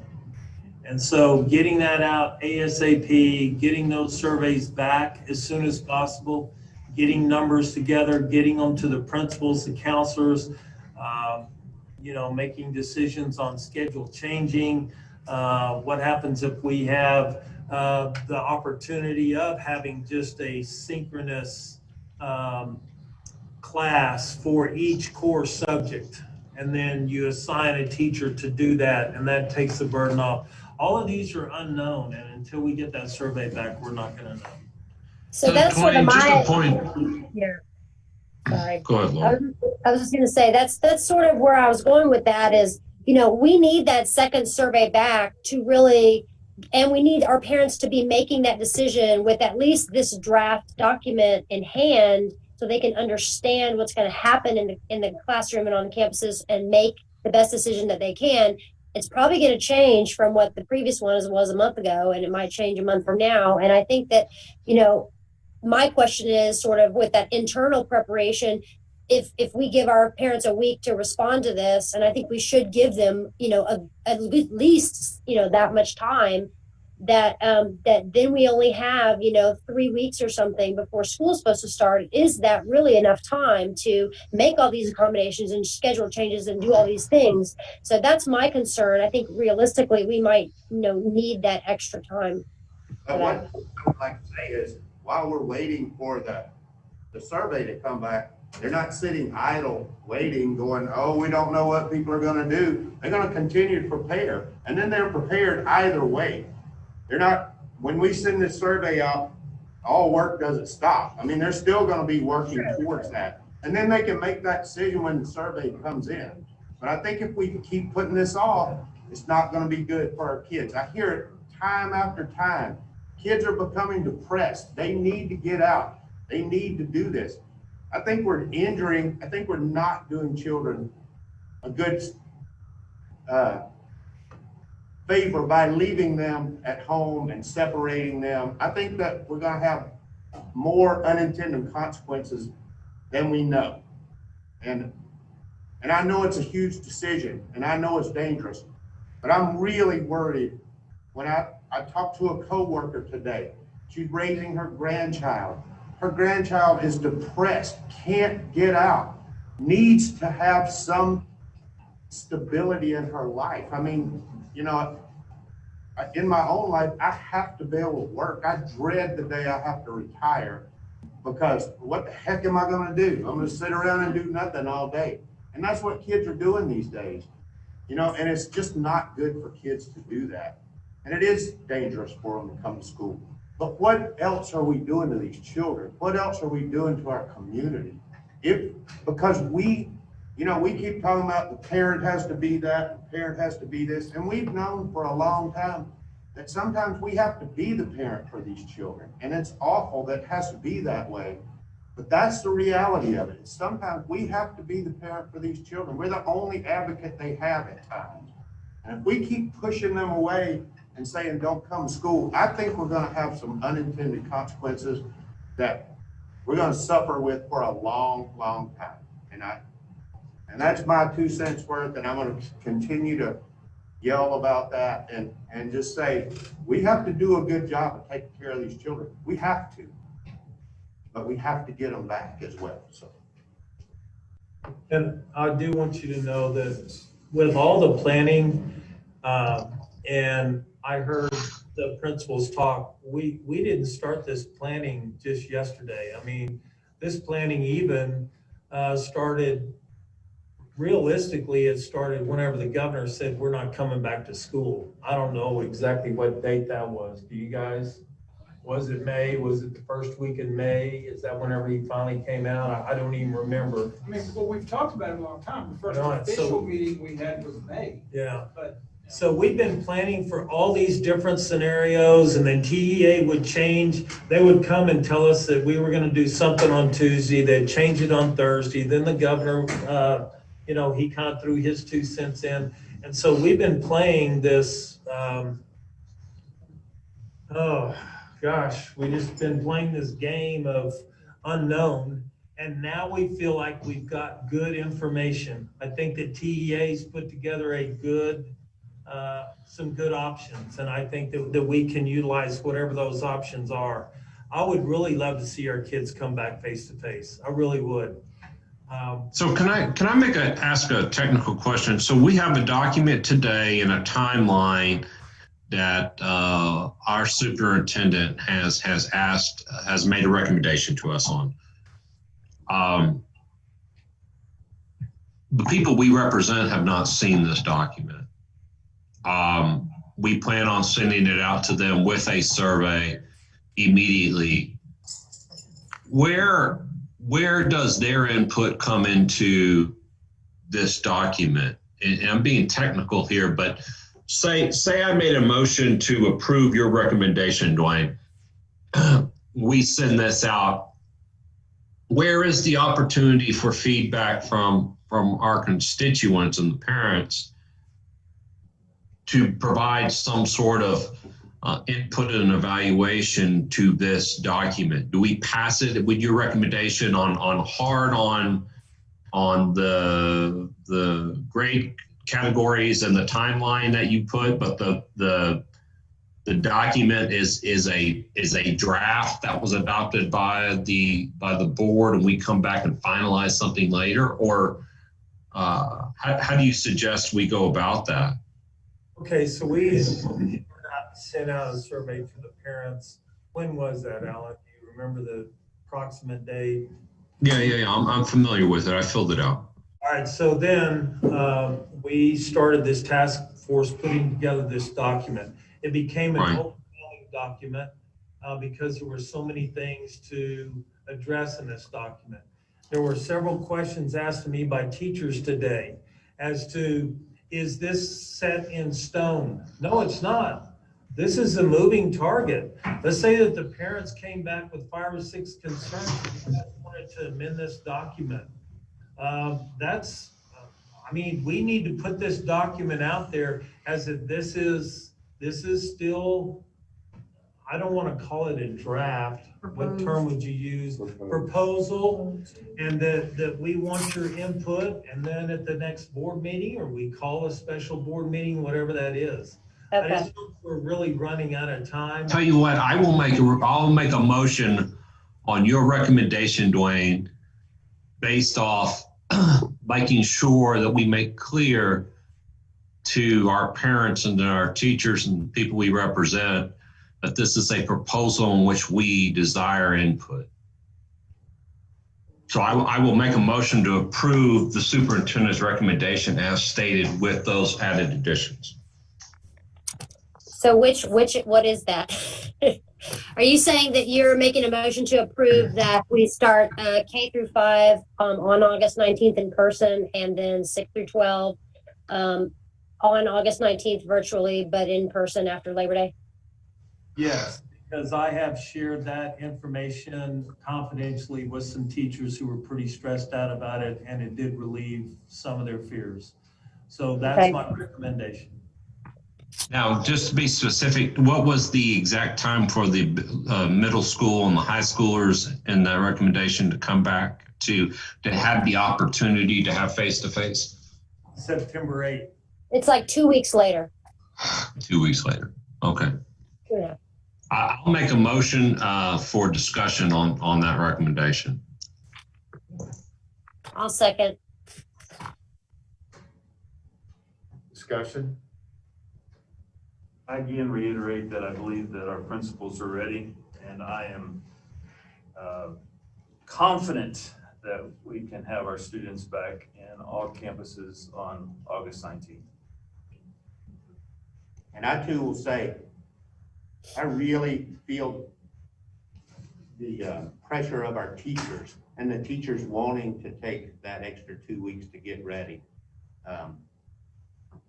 But I really am concerned about our children at all levels. And I know that it's going to be very stressful for the teachers, and I really feel awful about that.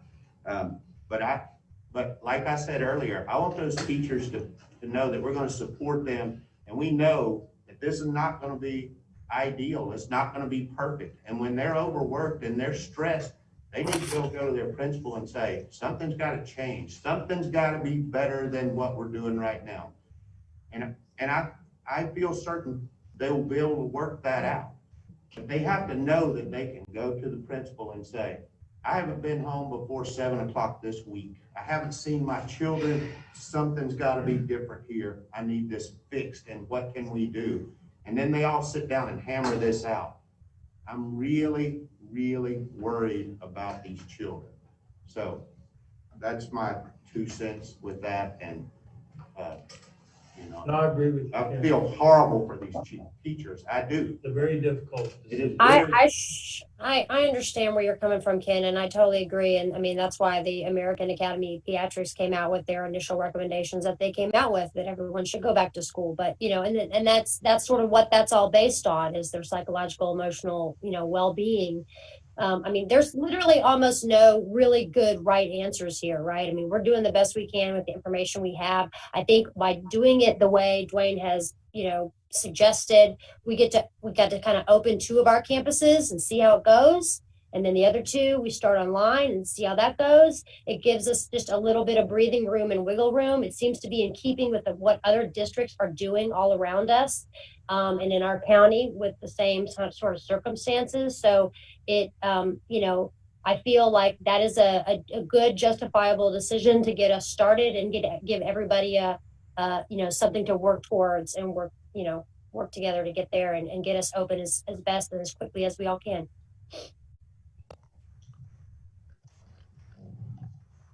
I'll just state in closing that what has been stated is that, this is fluid.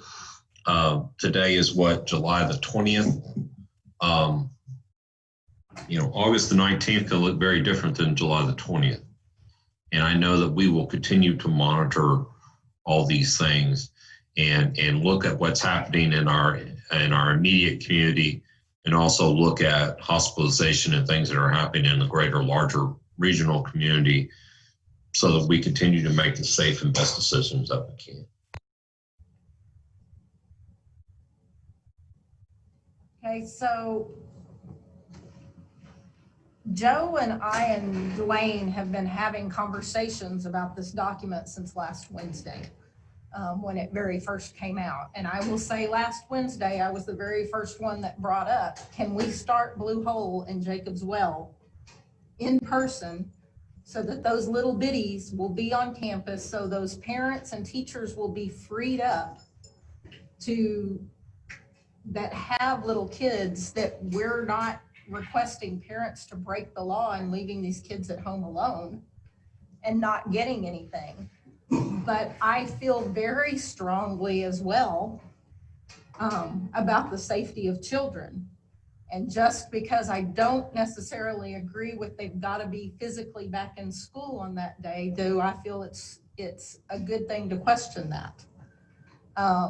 When our teachers have been very vocal over the last couple of days of receiving this document that they need more time to prepare and figure this out.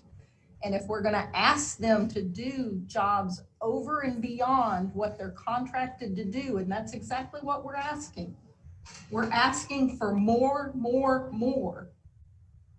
from them. I do not see that giving that to them while providing online classes for those kids, because the biggest problem with our preteens and our teens is the idleness of not doing anything and having any responsibilities and having any schoolwork and having anything to direct them. We start, as Dwayne has asked, on August 19th with that. They do have responsibilities. Doug Warren will be happy to help them find a place to get rid of some of that when they come up here for football practice and for volleyball practice and for cross country and for band and for those things that they're still going to be able to get some social activity with. But I think us not taking into account all that we have heard from our teachers over the last several days, when we have the opportunity to, we have a health director in Hayes County that's saying he thinks that's what needs to be happening, and every school around us isn't even considering what we're considering in our primary and our elementary school. And I just feel that that's something we need to give our teachers at this time.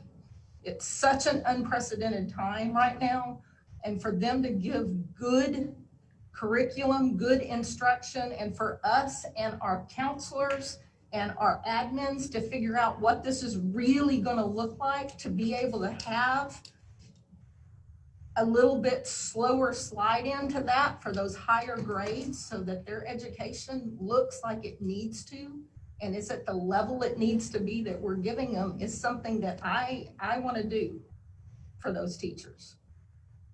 I want our kids, I want our little bitties in school. I want them there because yes, they need that structure and they need to be in class and they need to be in school so that their parents can be working, because we're all hurting during this time. We all know that. We know every one of us know families that have been seriously affected by it. And so I just think that this is the good answer.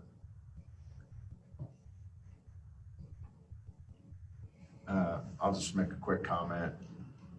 First of all, I appreciate all the very thoughtful discussion, and I agree with a lot of different things that were said, and that's what makes it such a difficult decision, because we're trying to weigh one bad scenario against another potentially bad or worse scenario. So we're trying to balance these things. I think that, I came into this meeting asking for Dwayne to have his administrators make recommendations to us, because they truly know what's going on. They're the ones that have been in daily contact with their teachers and have been engaging with the parents in the community, and they're collecting all that information. And it's been said several times, this is a fluid situation, and I think we're aware of that. And we might be back in this room again in another couple of weeks, reevaluating whatever decision we make today. But I think it's important that we provide some direction. We've sent out a survey. 70+% of our parents in this community want our kids, their kids, our kids, mine included. My kids desperately want to be back in school. They want to be on campus. So we have to honor that. But then we have these teachers who, are the lifeblood of this district, and they're telling us, hold on, you need to consider some things here, which we're trying to evaluate and incorporate into what we're doing here. So I think the recommendation Dwayne's made, based on the recommendation of his administrators, is a thoughtful one. And I think that's the motion that's on the table right now. That's motion and second, and we're having discussion. So I think I'm going to call for a vote on that. Just as a side note, is the administrators were game to go. These two administrators were game to go on August 19th. What you made it sound like was they were for synchronous and then come together on September 8th, but you didn't mean to say that. Well, they also did say that as well. Let me finish, because there's plenty of time. There's plenty of time for everybody to talk, but they're open to beginning on August 19th. They didn't say no. They said that they're going to be very supportive of their teachers. I think it's just to clarify that. Is that what you heard, Joe? I heard that they would be prepared for either approach. Okay. Yeah. I agree with you. Yeah. But I don't think that they said that they preferred one approach over the other. Mr. Howard said initially he was ready to open his doors on August 19th. That was a surprise to Mr. York, and then it was corrected. But Mr. Howard did not move over to September 8th. Don't let me speak for you. Now, my surprise, yeah, so I don't even want to use the word surprise because we've talked about it so much with this group. So what we all decided on today was the 19th. And then we started talking as a group, what does that look like? And I know that both Jason had several concerns, mainly faculty. We talked about the kids. It was pretty obvious that, man, get those young ones in class. Let's get started. Let's go face to face. And when we left, I did make the comment this afternoon. I said, so if I'm hearing you correctly, because I really do, I felt like I needed to let at least Joe know what was decided. As I said, we're going, and y'all correct me, but this is what I said, we're going face to face August 19th with the little ones, and we're going remote with the secondary. Is that not true? And so that's what I told Joe, and that's what I also told the teachers. I mean, you were, and so yeah, I was present. It's I mean, seriously, there are so many good comments that have been made, and there's not one bad comment that's been made. And everything is very factual that's been said. This is a heck of a decision. And like I told you, seriously, starting Thursday, I started getting sent things by, it was on Facebook. They were all from teachers. And then I finally just started picking up the phone and calling them. Greg sent me, I don't know how many numbers, 2 or 3. And I just got on the phone and I told them, I said, listen, I'm willing to meet with you on Monday because I wanted to hear their concerns. And then I felt a little more comfortable because I think all of them can attest to you that I just wanted to go face to face August 19th because we got to get out of this box and we've got to start, just like Ken said, we got to hammer things out because what we do the first 3 days of the week might look different than the next 3. You know what I'm saying? I was at the meeting today with Dwayne at 2:00 with the teachers, and they were awesome. And they are superior, and I concur completely with Tracy that we hold them in high esteem, and I think they will be. I think they will be supported, and I already said I think they'll rise to the surface. I think this proposal does help us strike a balance on a lot of these issues. I mean, I appreciate everything every single one of you has said tonight around all these issues because they are hard and there are concerns either way we go. But I think this strikes a good balance and provides for our working families, it's a way to get the littlest kids into school so they can go to work and the older kids get a little more time and those teachers get a little more time. I just think it's a good balance. So I would like to call the question if that's okay with everybody. Call the question. All in favor, raise your right hand. All opposed? Motion passes.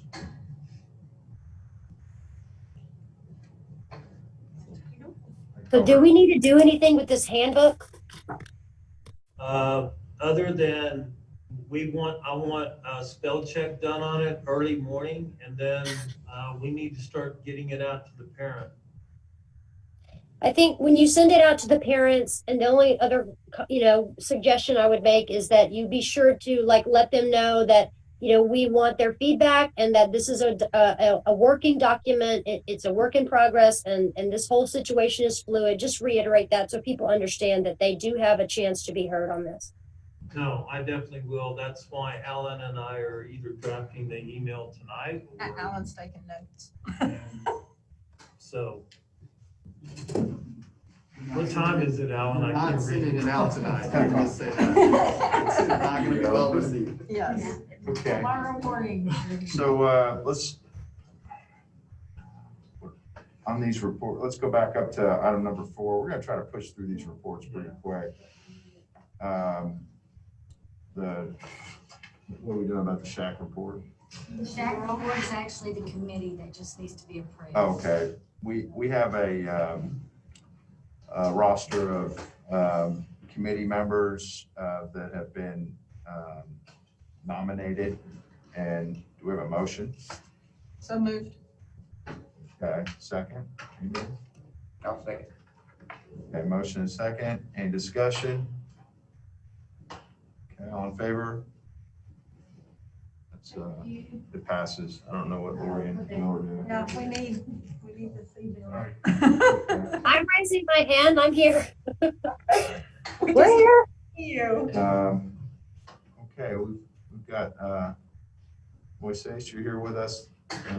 You've got your financial report. Did you want to just give us maybe the highlights of that? Just the main accounts? Yeah, just to give us a really brief overview, if you would, please, since we were just together on a budget workshop a few days ago. Okay. So this is the report for the month of June, and we are 83% of the budget year. And our cash and investment balance in the main operating account is 32.8 million. General fund makes about 47% at 15.3 million, and the capital projects makes 33% at 10.7 million. We did experience a decrease of 11.4% in the fund balance. It's actually equivalent to 1.8 million decrease in the fund balance. Through the end of the month, the general fund has collected in revenues 99.4%, equivalent to 25.8, and spent 77.3%. That's still under the 83 where we're more or less supposed to be at. And it could be due to the recapture payment that we still haven't done, and also some other operating savings. That's the general fund. And on the tax collections, we have collected, we collected 154% of the levy, equivalent to 172,000. We have collected year-to-date of the levy 98.5%, so the end of the month of June. In tax collections, we have realized compared to the budget or what we budgeted, we are at 98.7%. Compared to the previous year, we are above almost 8% in our budget revenue collections. Those are the main highlights in the report. Thank you. Any questions? Okay. Thank you, sir. Move on down then to our curriculum report. Ms. Howard? Okay, you guys have a new handbook draft and also code of conduct, which would go together. The student parent handbook changes were just a few this year. We'll of course clean up our personnel and get all of our new people listed. Our new Blue Hole Elementary will be in there. It's better. We have some information regarding attendance that will be cleaned up a little. We're removing a piece about the absence because we just don't feel like, in light of COVID, that we can actually press some of the attendance verbiage that we had previously. However, 90% attendance is still the compliance rules. We will promote that. We will also have options for when students are absent due to illness, and figure out a way that they're going to be able to pop online if they're out, not just for COVID, but for any other illness, or 2 or 3 days out. We're hoping that we can capture their attendance and participation by having them be online. So more forthcoming on that at a later date. But Well, the commissioner, that's who we're waiting. yes, That's a positive Yes, it is. development Yes. stemming from a bad situation. Yeah, we are almost sure that that's going to be be there. We are, let's see, cleaning up a little bit of the discipline piece, just due to some things that have taken place in the prior year. We're going to clean up controlled substance section between fighting and scholastic dishonesty. You guys have a printout of that, so I don't need to read it all to you, but in particular, some things on marijuana, some things on alcohol. That's going to be in there. On scholastic dishonesty, cheating. There's new guidelines for that in terms of grades for the assignment. Also, discipline consequences added to that.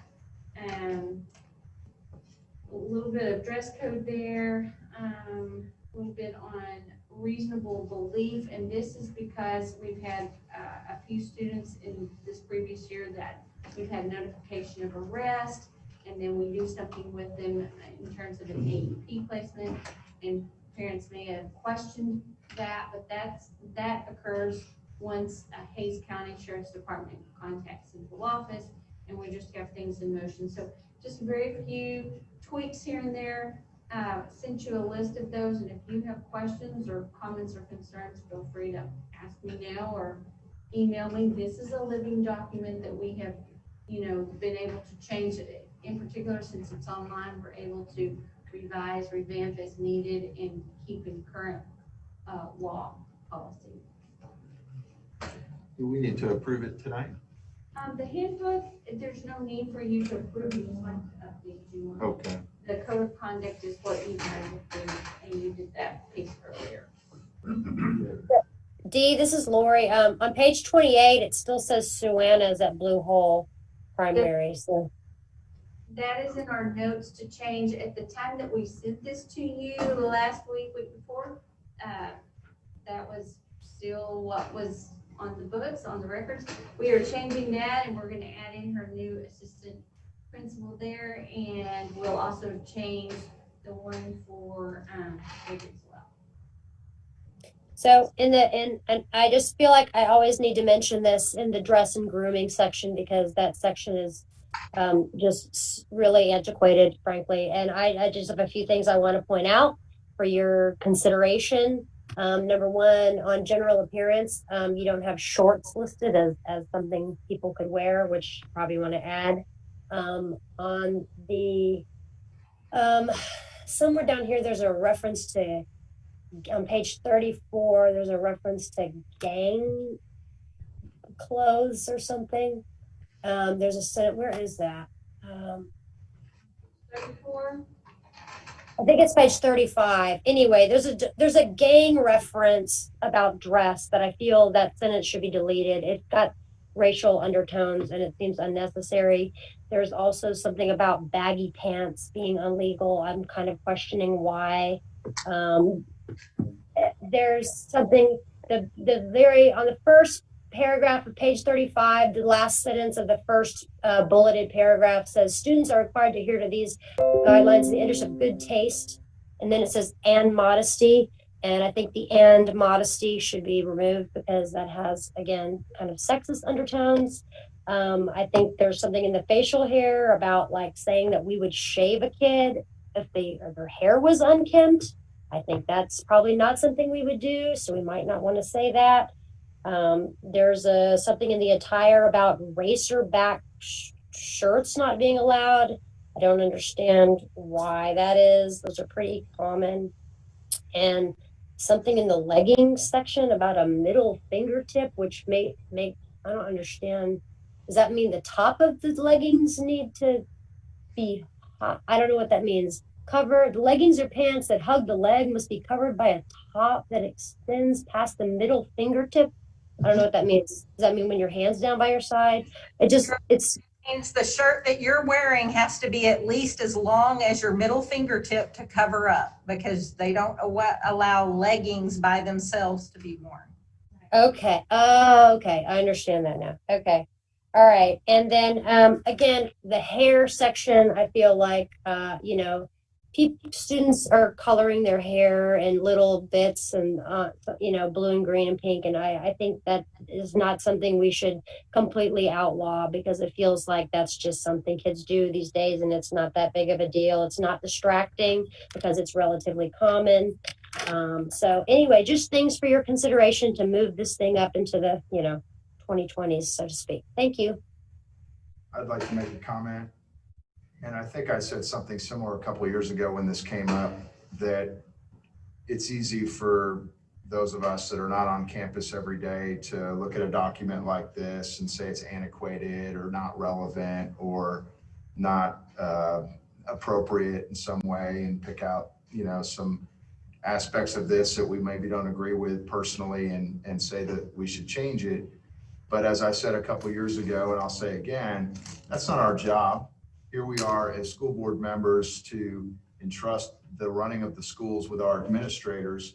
So if this is an appropriate document in your opinion, I trust that and I rely on that and I appreciate that. That's my comment.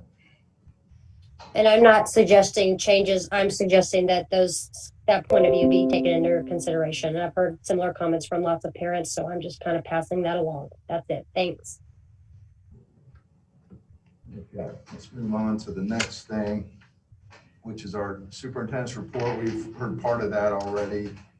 And I guess we have the budget assumptions. Are we needing to get into much detail on that beyond what we talked about the other night? No, Moises, did we share this document with them? No, I prepared to finalize it. Okay, so I will share this document with you. When we met with the budget workshop, you asked to see what a 2% increase to the midpoint would be. And so this worksheet that I'll be sending y'all tomorrow, because rather than rehashing it, I'll send it to you even tonight. Has all the scenarios. Scenario 1 assumes step only. Scenario 2, 3%. Scenario 3, we did what happens if we lose 30 kids. And then scenario 4 is a 2% increase to the midpoint. And remember, on the second page of this, you will find that within the budget that we're proposing, on scenario 1, we have $416,000 in extra positions as placeholders if we need additional teachers. Scenario 2 with the raise, that goes to 424, and then 421 with the 2%. And so when you take this worksheet, remember what we did during the workshop is that if you start with scenario 2, you would take the $419 and subtract it from the deficit, which is $489, and then that would be kind of the deficit that we'd be starting with, given the extra positions. I think you can follow this worksheet fairly easy. If you have any questions, please be sure and call Moises and I.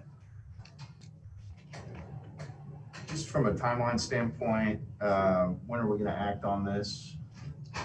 So we're, I'm going to let Moises answer that question for the simple reason that, if we're not getting certified values and we're still working off this template, we'll probably be ready here pretty soon because we're not making any other assumptions than what we've got at this point. Omar hasn't put out another template to my knowledge. And so we need to start moving forward. We're not going to have certified values in time to apply that information to adopting our budget, right? No. We are not. That, so. Although I will tell you the certified estimate values that they are giving, that they're going to send out are going to be very conservative. I mean, they're basing it based on everybody getting their appeal. So we will actually more than likely get more than less. So. Well, that's good. Well, I'm sorry, go ahead. Peace Cat is closed again, so, and all the appeals are postponed and because they had positive, so. Do we need to post a meeting to? I would like to have another meeting right after we get whatever values from the appraisal district and then maybe a final one to adopt the tax rate. Okay. During our August. So Couldn't we adopt tax rate at our regular August meeting? Yes, sir. So if we did one in between? Yes. So we were gonna look at the calendar and all these scenarios and put this in a format where you can see it and get this information to you and then provide you with some options for dates for another budget workshop. Joanne, could you also just look at, a scenario? I mean, I don't know. I know you did the 30 students down. What if it was 50 or 60? How much does that, change it? Yeah, we have no problem. We will definitely run that scenario for you too. Okay. Well, and by then we'll have a better idea of numbers too, based on return surveys. Yes. And that's another thing that is going to be really critical is that return survey. Okay. Anything further on that? No. Great. All right, on down to item E, which is my report. We've got some upcoming meetings to kind of be aware of. We're gonna try to schedule a budget workshop. We're gonna have our next regular meeting in August. And then I think we also need to be prepared to maybe have another special meeting as, things develop, based on all the things we've discussed tonight. So we'll talk about that and send those dates out as we need to. The TASB Board of Directors, I don't think we ever really had a recommendation there. Dottie, right? Is there some action we need to take? Yeah, there's some action, but we can move that to the August meeting, I believe. I think we have to later in August to approve that, so if y'all want. What's the choice? It's There was the one lady or Tuesday. the other? Yeah, there's two of them. I mean, if y'all want to make a recommendation. I think the one lady was on it last year. Yeah, the Dripping Springs Rep Hetrick. Yes. Yeah, she did a great job. Very passionate about that. Are you prepared to nominate her again? Yes, I would make a motion, we nominate, we support Endorsement. Mary, we support Endorsement. Mary Hedrick in her run for, I second. We're gonna endorse her. Okay, I'm good with it. That's fine. Do we have to make an endorsement, or can we just let it go to a vote? Why do we have to endorse anybody? If we make an endorsement, what are we basing that on? I made a motion. She did a good job. She had a Excellent great, job. she had a good, resume the first time that we supported her, and she still got a good resume. August 31st. Okay. So I guess we have a majority endorsement of her. Well, you gotta call the vote. Oh, call a vote. I mean, are we making a motion on We this? did already. Sorry. All right, sorry. All in favor? All opposed? Okay, 4-2. All right. Yeah, team building workshop. We'll see what that looks like. I think we can get something scheduled maybe through TASB to have somebody come out, whether, I don't know, can we do that via Zoom? Need be? If people can appear via Zoom? I don't think they've said anything yet. Okay, we've got some But time on I that. think as long as we've been carrying on our meetings like that, I would think it would be acceptable. Okay, well, we'll kind of hold on that. That's, our deadline is October 19th, so we got plenty of time. Okay, all right, let's move then to item number 5, which is closed session. The board may adjourn into closed session pursuant to Texas Government Code Section 551.071. The board may then re-enter into open session for further discussion. Necessary action, deliberation may include security devices or security audits, personnel matters, new hires, terminations, employee discipline, superintendent's contract renewal and compensation, deliberation regarding real property, and consultation with our attorney. It's now 10:17.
Okay, it's 10:54, coming out of closed session into open. Do we have any action?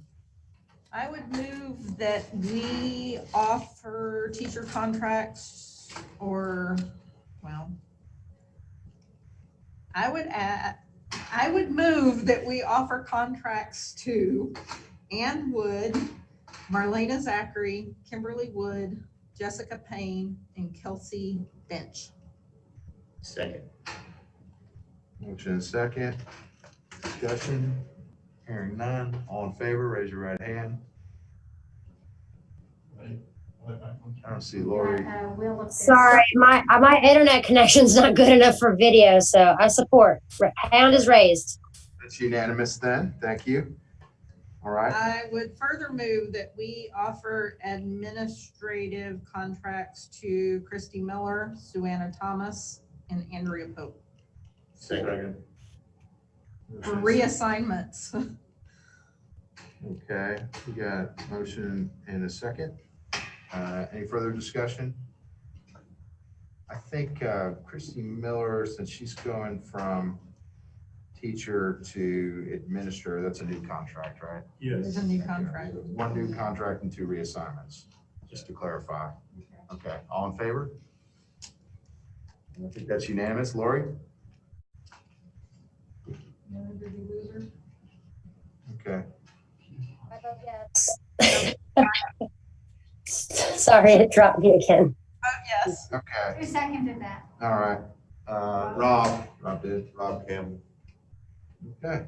And lastly, I move that we accept the resignation of Chelsea Kelly. Second. With regret. With regret, definitely. Your motion and second, all in favor, raise your right hand. Aye. Unanimous. Rob, you second that again? No, Ken seconded that one that time. Sorry, I couldn't see it. Motion to adjourn. Second, third, fourth. Bye, everybody. Aye. Bye.